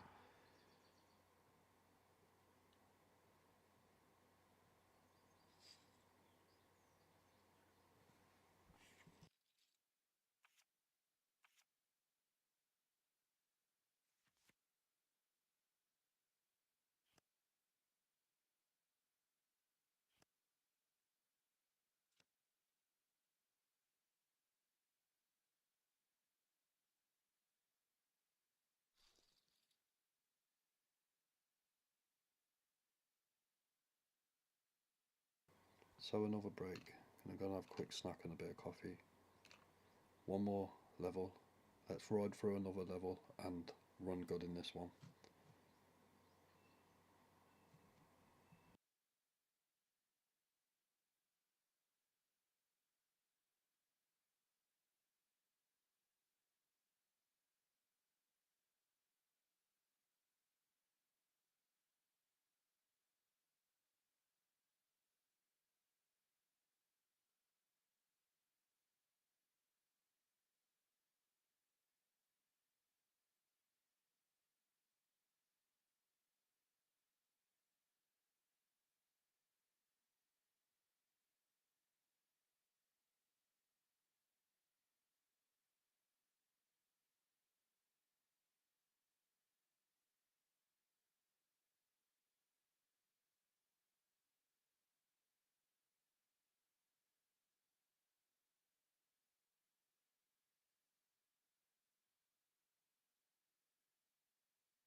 thought about just limping, but then all the stacks that we're going to shove are going to shove anyway.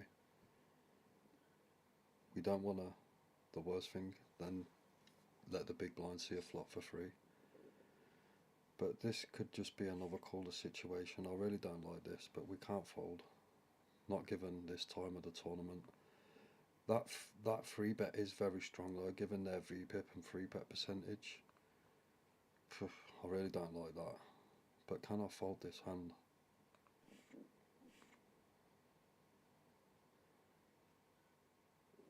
It's going to be ace queens and ace king so much. Kings, queens. If I would have limped, I would have had to shove now. I really don't like it, but I think I can put a fold in here, honestly. Such a tight fold. Let's look at the structure quickly.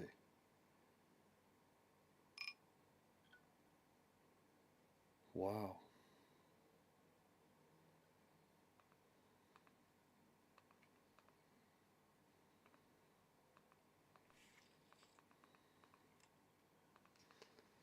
I like my fold now after seeing that flop, but I mean, last time they free bet us, they had aces, right? They're aware of how strong we are opening. They're never doing that with. I don't think they're ever doing that with ace 10. I think they just flat us with ace 10. Probably like the only person we're folding that hand to there. Such a disciplined fold that is, but we're making a few of them today. No, we can't fold that again. Like, just can't. Even if we're behind, even if we do, we just can't. Not given the 13.8 bigs now, like. Now, if they go 2 big blinds, we can defend here, but if I call and miss, I'm putting myself in that critical 10 big blind situation. And again, an awful flop again. But it's all good. I was just visioning like it just takes like 2 or 3 hands now to get back into a dominant position. This is where we need a little bit of luck.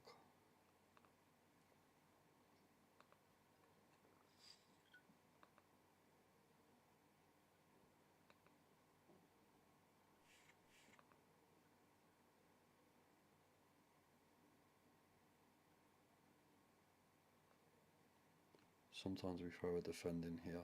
Like, this stack was at a size earlier where they couldn't defend, only defend with all ins, but now they can actually just put some just calls in here. This hand has too much potential.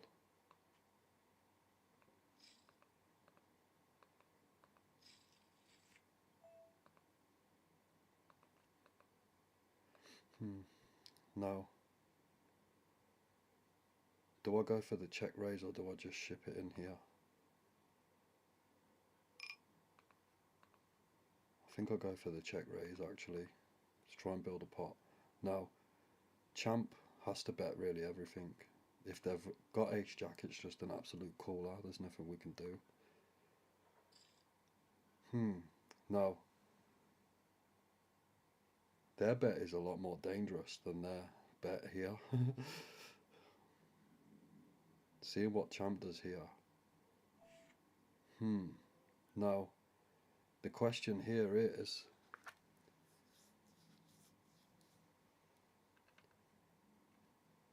they must have like king jack, right? Or 10 jack to defend there. They could even have a 5. But I don't ever think they're leading there with a bluff. So again, another brutal situation where we have to fold. Now, the best we could have hoped for was a jack and a chop. Probably would have chopped that one, but got to put my tournament life on the line again. With 13 bigs, it's critical, and they're putting in us these awful situations. Like, my defend there is great against them as well, because my jack's obviously good for them to fold, so just a big blind getting in the way there. It's a bit.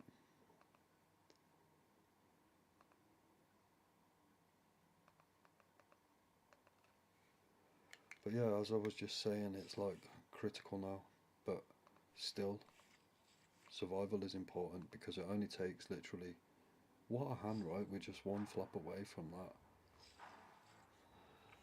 Where was that the hand before?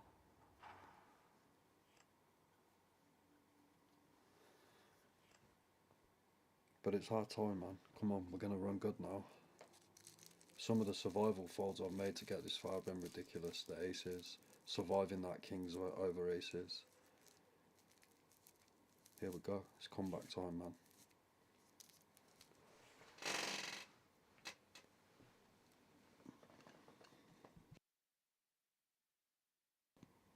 Always just shipping here, never giving anyone a chance to see a flop. I'd actually like to see some open ships here.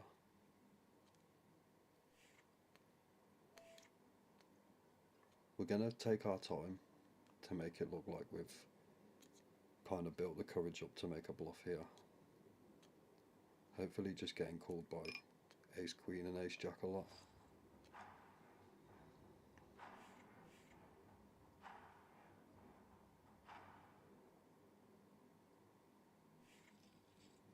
And we show. See, just calling wouldn't have been a good idea. That flop was awful.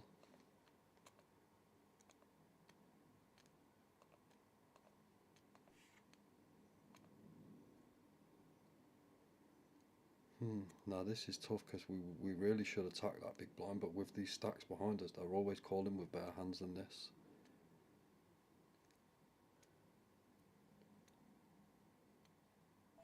And they see that we ship with ace king. I think I'll just throw a limp in here, a very rare limp.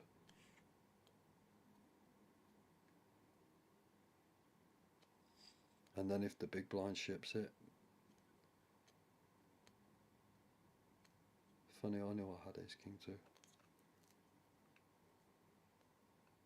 I think we have to throw a fold in there now.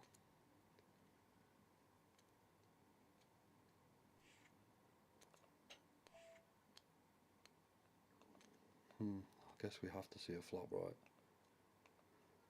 Let's just run good one time, baby.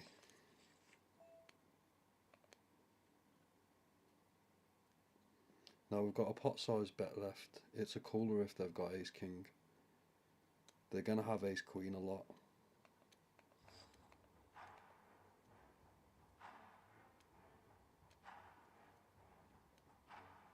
They can even fold some ace jacks here. Like that they haven't snapped.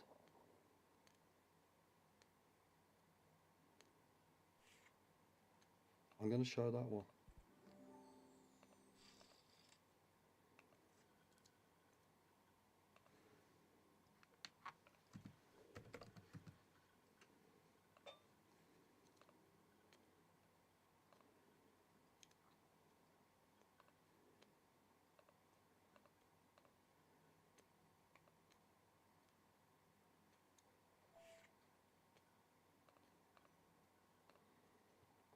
I think I'll throw another limp in.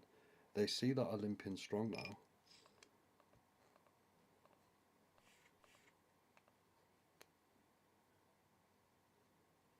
And prepared to call free bets as well with that, so that's going to make them think twice about raising, which makes their raising rate stronger though.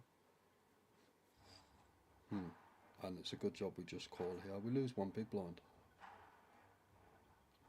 Again, we can't just fold that hand. We can't just fold that hand. Now, do they ever just ship with like pocket eights or tens there? I don't think so.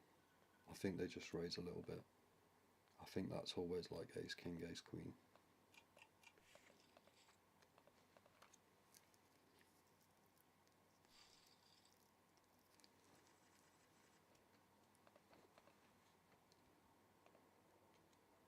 That was a big shove.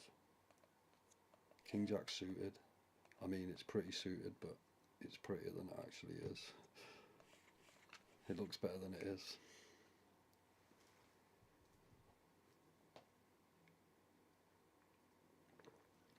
Like, really? Is he ever shipping all in with king 10 there? I think you'll find the answer to that is no. Not with a 30% VPIP. and such a big stack, risking it into these big stacks, like no way. That was ace queen all day long. So they will start dropping like flies soon, and it's going to get very gambly very soon. We need to run good one time, man.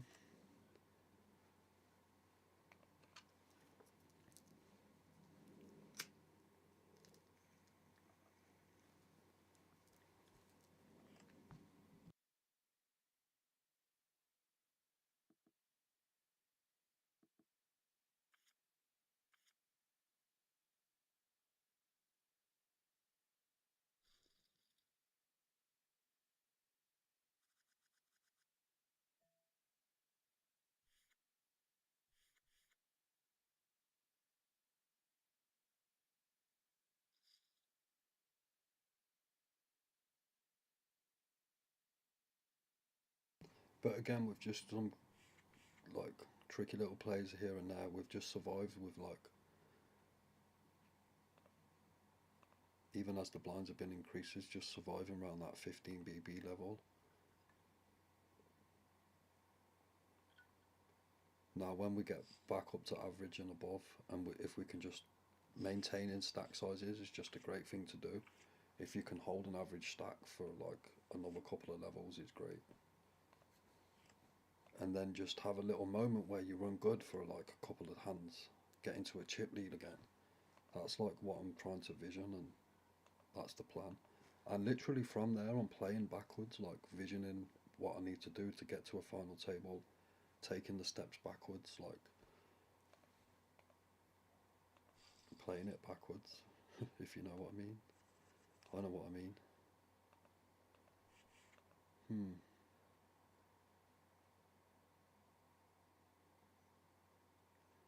Birdie just really been clinging in there for a long time without trying any moves.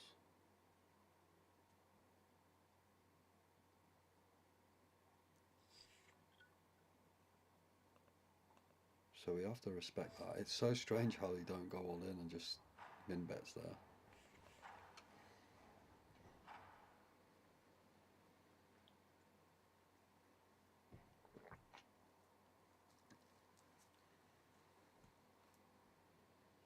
How can they fold, right?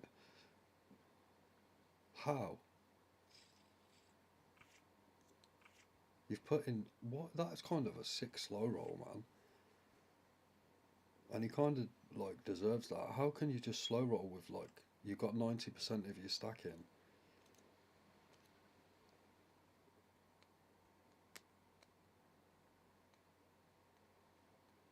What the hell?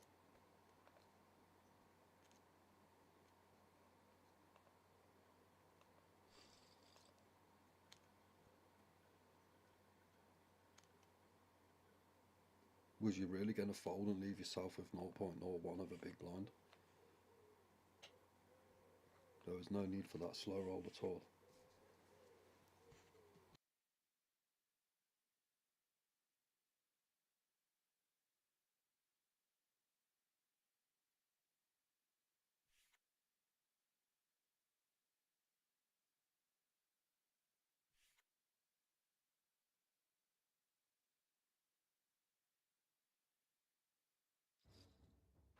So only 100 players to the money now, and we're right in the cut-off point.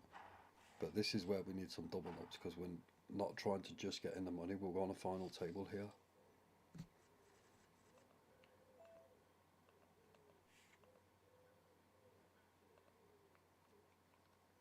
Especially for our investors. Not going to try and force it, but like, come on. Time to run good, man. We've been on the wrong end of coolers for so long. It's time for the stars to align.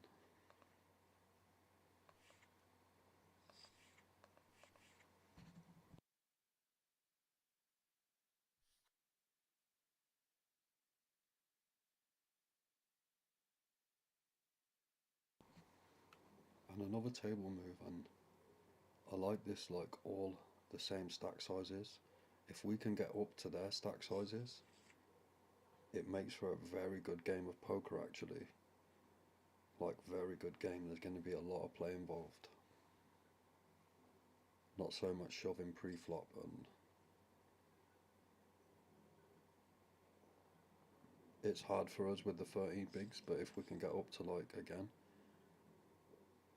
get up to like 25, 30, there's a lot of room for play.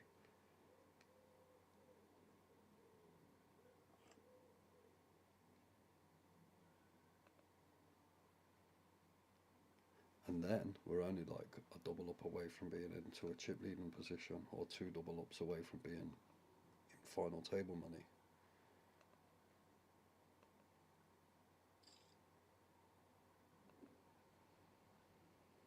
Always optimistic.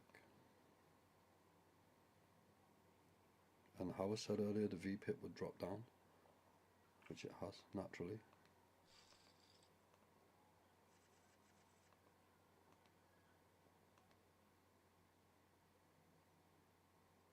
We can survive another couple of folds.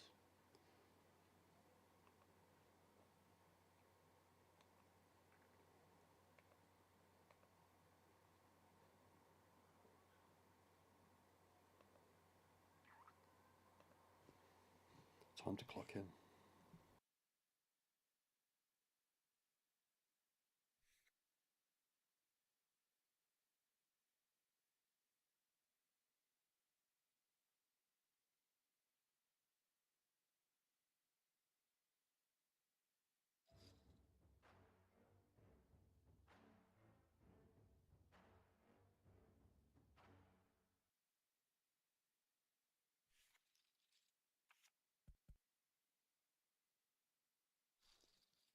So they just rip it with Jack Queen there. I really don't blame them, to be honest. But it's nice to know. And also when I give it the come on, I'm kind of like enticing that. Now next time when I have got Ace King, I'm going to do that again. I kind of did think when I'm doing it, this makes them push. But I don't mind them pushing there. We have an easy decision, obviously. Just be nice to wake up with Ace King in the big blind one time, right? Or any call in hand. I would have snapped with King Queen too.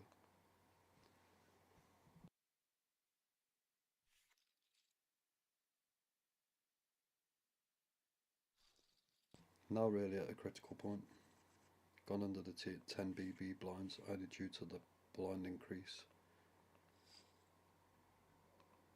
They blocked the ship there, so nothing we can do. Played pretty much flawless throughout the whole tournament. Just some sick situations with the kings and aces.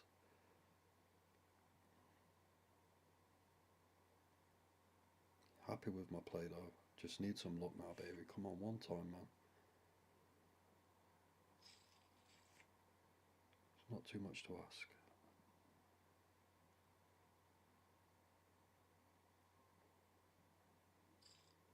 They will literally start dropping like flies now as well.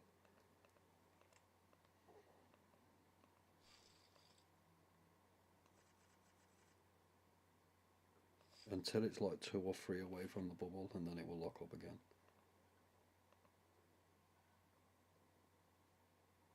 But this is just brutal with the Jack Deuce here. Come on, GG, man. Trying to put a show on here.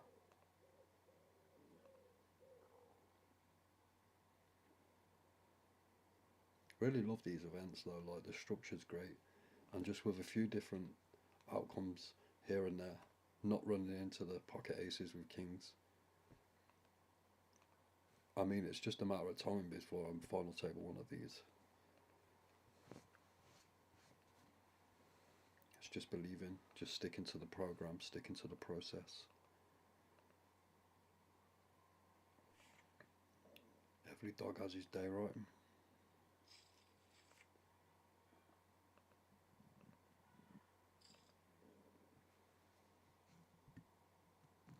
It's all about survival, man. Like putting ourselves in this position. We're still in a position now to just run like God and go from like 9 big blinds to 40 in just a couple of hands. 40 big blinds now would just be good, like put us in a massive position. They're literally dropping like flies.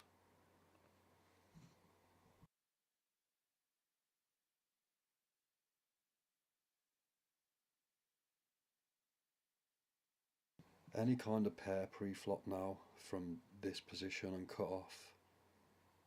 King queens, pretty much all ins. Nothing we can do about it. We just got to hold on now.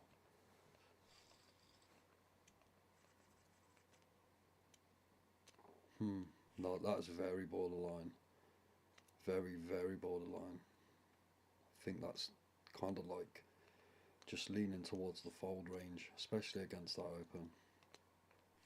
Come on, man. First card was good. Next one needed to be a king or an ace. Or a queen.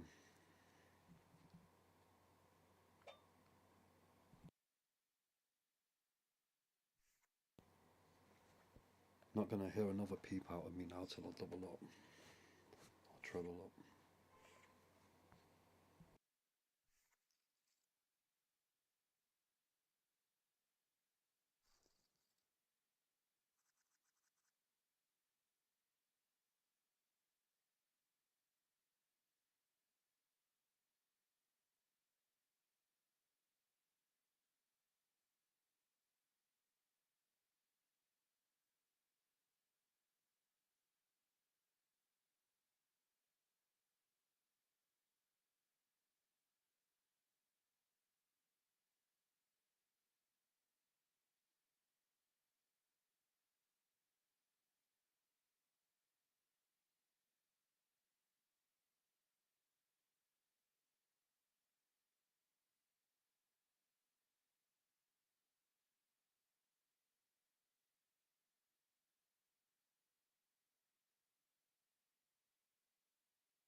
People tanking to make it into the money. It's quite sad, like, you're costing yourself.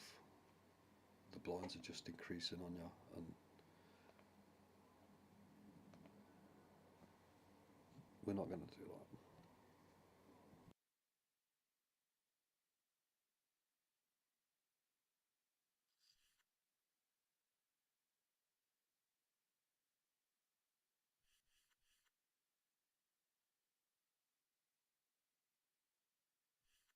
Sorry, not another peep.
Not putting it in with king 10 in that position.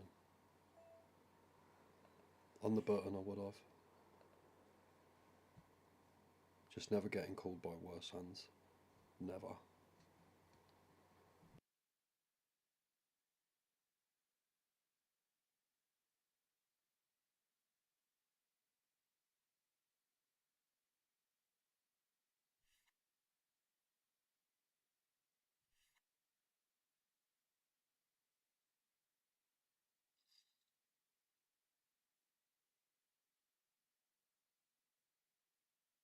Like king 9's never calling me there.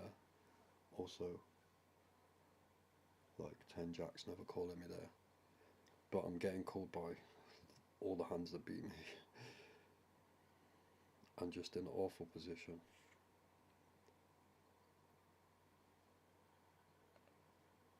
Come on, GG.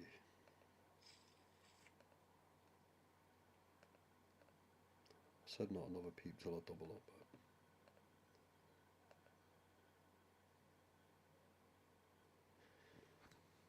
Come on, baby. Right, so big blind next hand. Really can't fold any more rounds. We're defending with any kind of like king jack.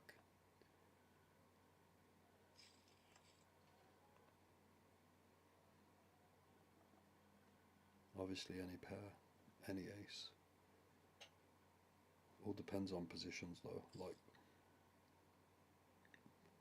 let's just wait and see what it brings, eh? So close to the bubble too.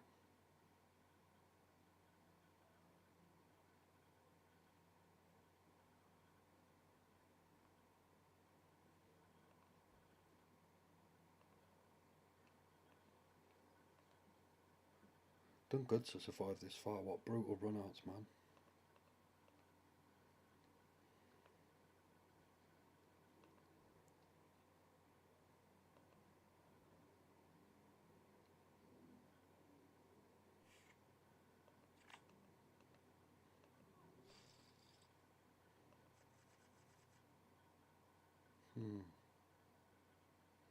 Just as the blinds increase as well. Guess I really have to defend there.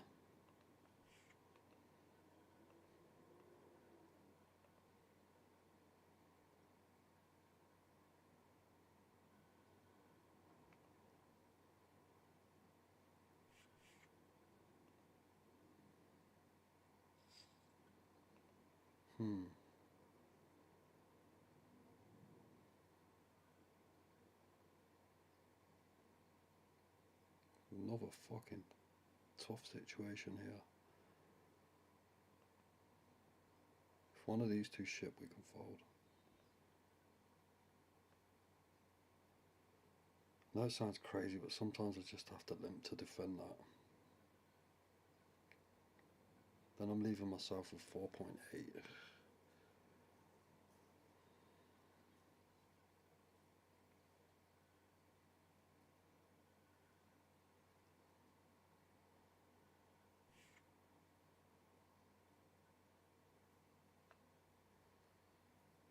I think I'll fold here. I think I'll call here, then push any flush draw in any pair. Just get away when I brick it. I've got no fold equity by jamming, and just have to protect. Come on, baby. Just brutal.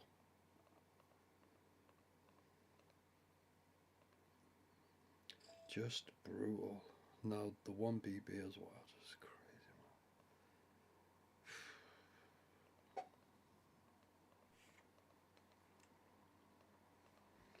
Come on, GG, man.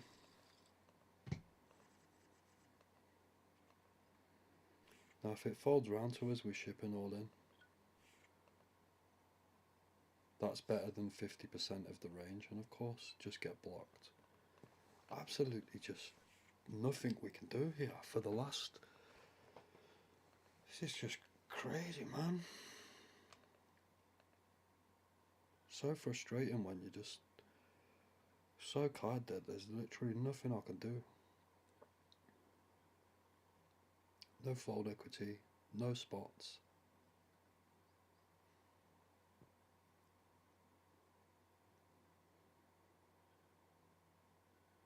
So close to the bubble. Come on, man. Let's fucking do this, man. For fuck's sake, GG. Excuse me. Time to fucking clock in now.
Like Jack Queen I'm shipping.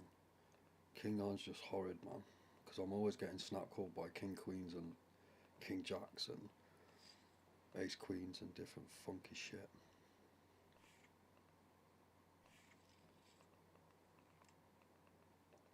Come on, man.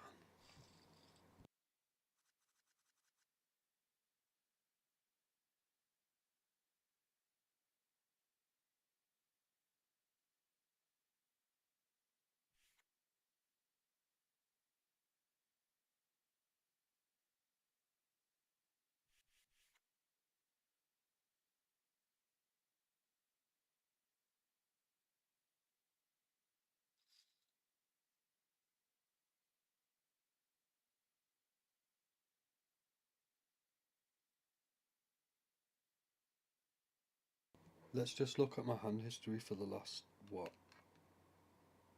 Just nothing nice in there at all, right? We had the Ace Jack like 30 hands ago, which was just a brutal situation. We had to fold again. But really love this structure. To get this far with no cards and just by playing my process, I really like the way I'm playing and love the structure. Confident about this series in general. It's only a matter of time till we run good. Can still happen now. Survival is everything.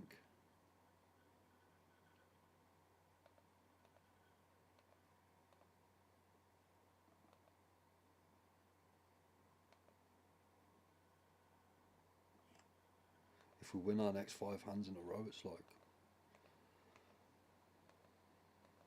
we'll be in a great position again. If we win our next 2 or 3 in a row, we're in another good position, but there's nothing stopping us from running like God and winning this.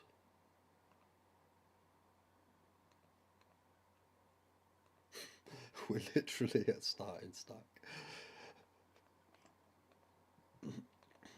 We come this far, right?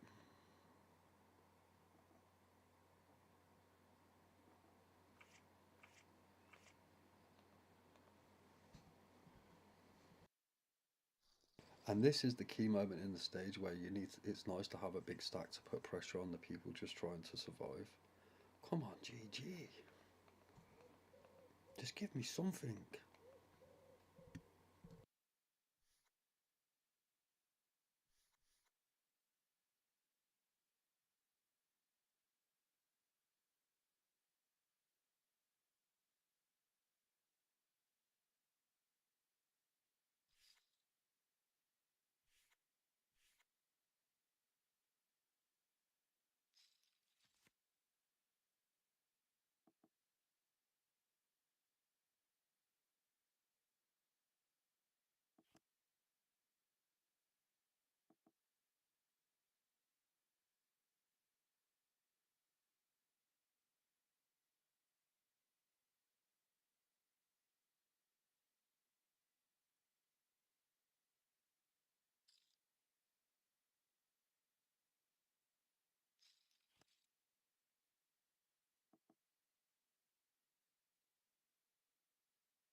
Here we go.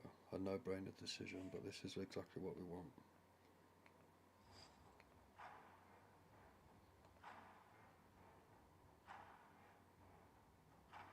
Let's get it in good and double up. And win the dead money big blinds. We're back into a position of play here. Never mind it just getting through either.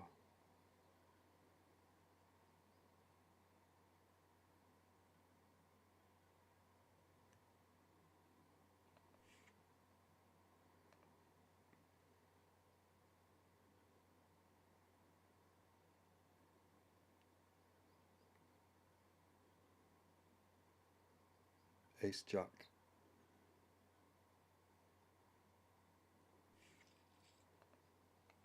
course we show.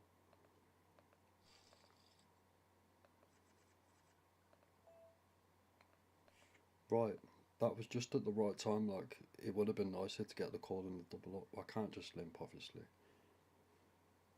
because that just entices too much to like everyone to limp, and then it's hard to hold. Just an auto shove, like, no, like I say, no brainer. But now we're getting close to the bubble, and maybe we can just survive into the bubble. Really didn't want to be in. Really wanted to be in a strong position here, but we'll take what we can get. Hey, we can actually like. Let's just run like God and win this fucking thing.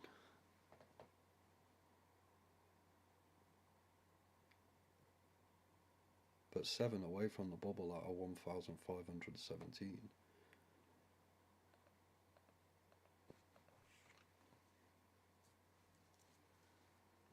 I just don't want to put it in with the worst hand, to be honest, especially when I've got investors.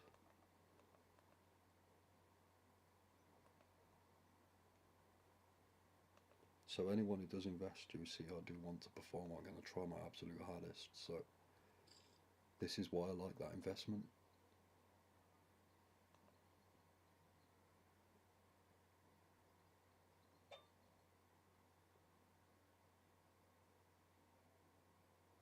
Another one just dropped. They're literally dropping like flies.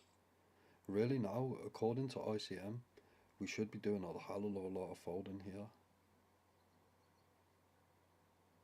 Because we can literally make it into the money. Maybe can just fold into the money too. When does the next level go up? Not for another 12 minutes, so that's good. No, next level in 7 minutes. So at least it's not just before our big blind. And look at that, would have been a call, right? Hand for hand now, so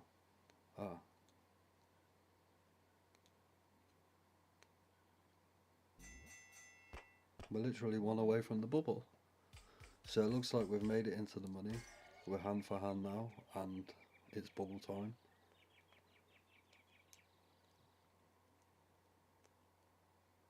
Although we haven't like played to do this, to bubble, to just min cash. If we do now, and now that we do, we can just literally put some gamble in there now. Because the ICM pay jumps are not very big up until you get to final table money, or at least the top like 30, 50 even. So let's just go for it, man. Let's just run good one time.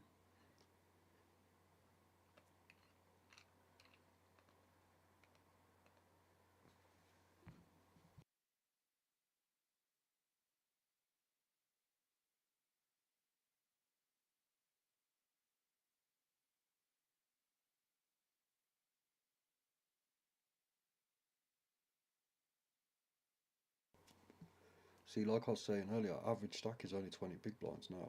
If we can get back to average stack, which is only like one and a half hands away, then we're in a great position. Then we're like 2 double ups away from making it to a final table. So however much it looks bad, survival is everything, man.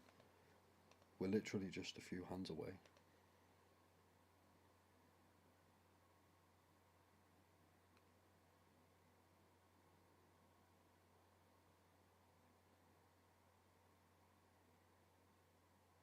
Now this has been a long hand.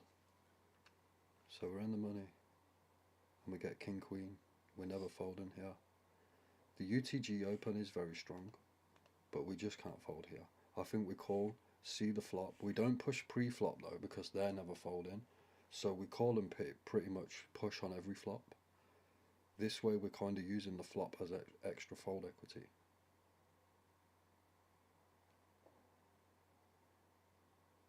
We really can't fold though, we leave ourselves in a real critical situation. Big blind level. And like I say, the ICM pay jumps very likely we're behind, but it's time to gamble. So like I say, there's no merit in shoving here because they're always calling. We want to see a king or a queen. But even with that now, we just have to rip it. Now, if they were always calling pre, there's just a slight chance that they might fold now. It's nice to not get snap called. If this actually gets through with a fold, it's a great play.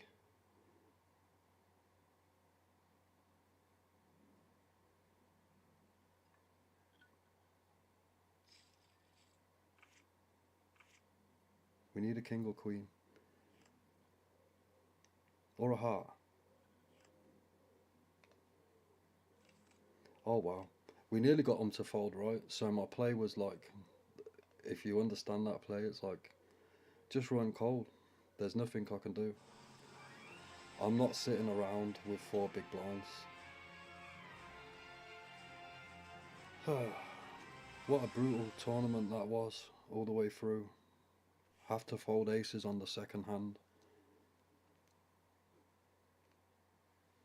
But we cash. We're still just so far away from, I mean, so close to going deep there. Well, it was deep, but we want to go hella deep, final table deep, man. No point in looking around now. For my second attempt, 2 cashes.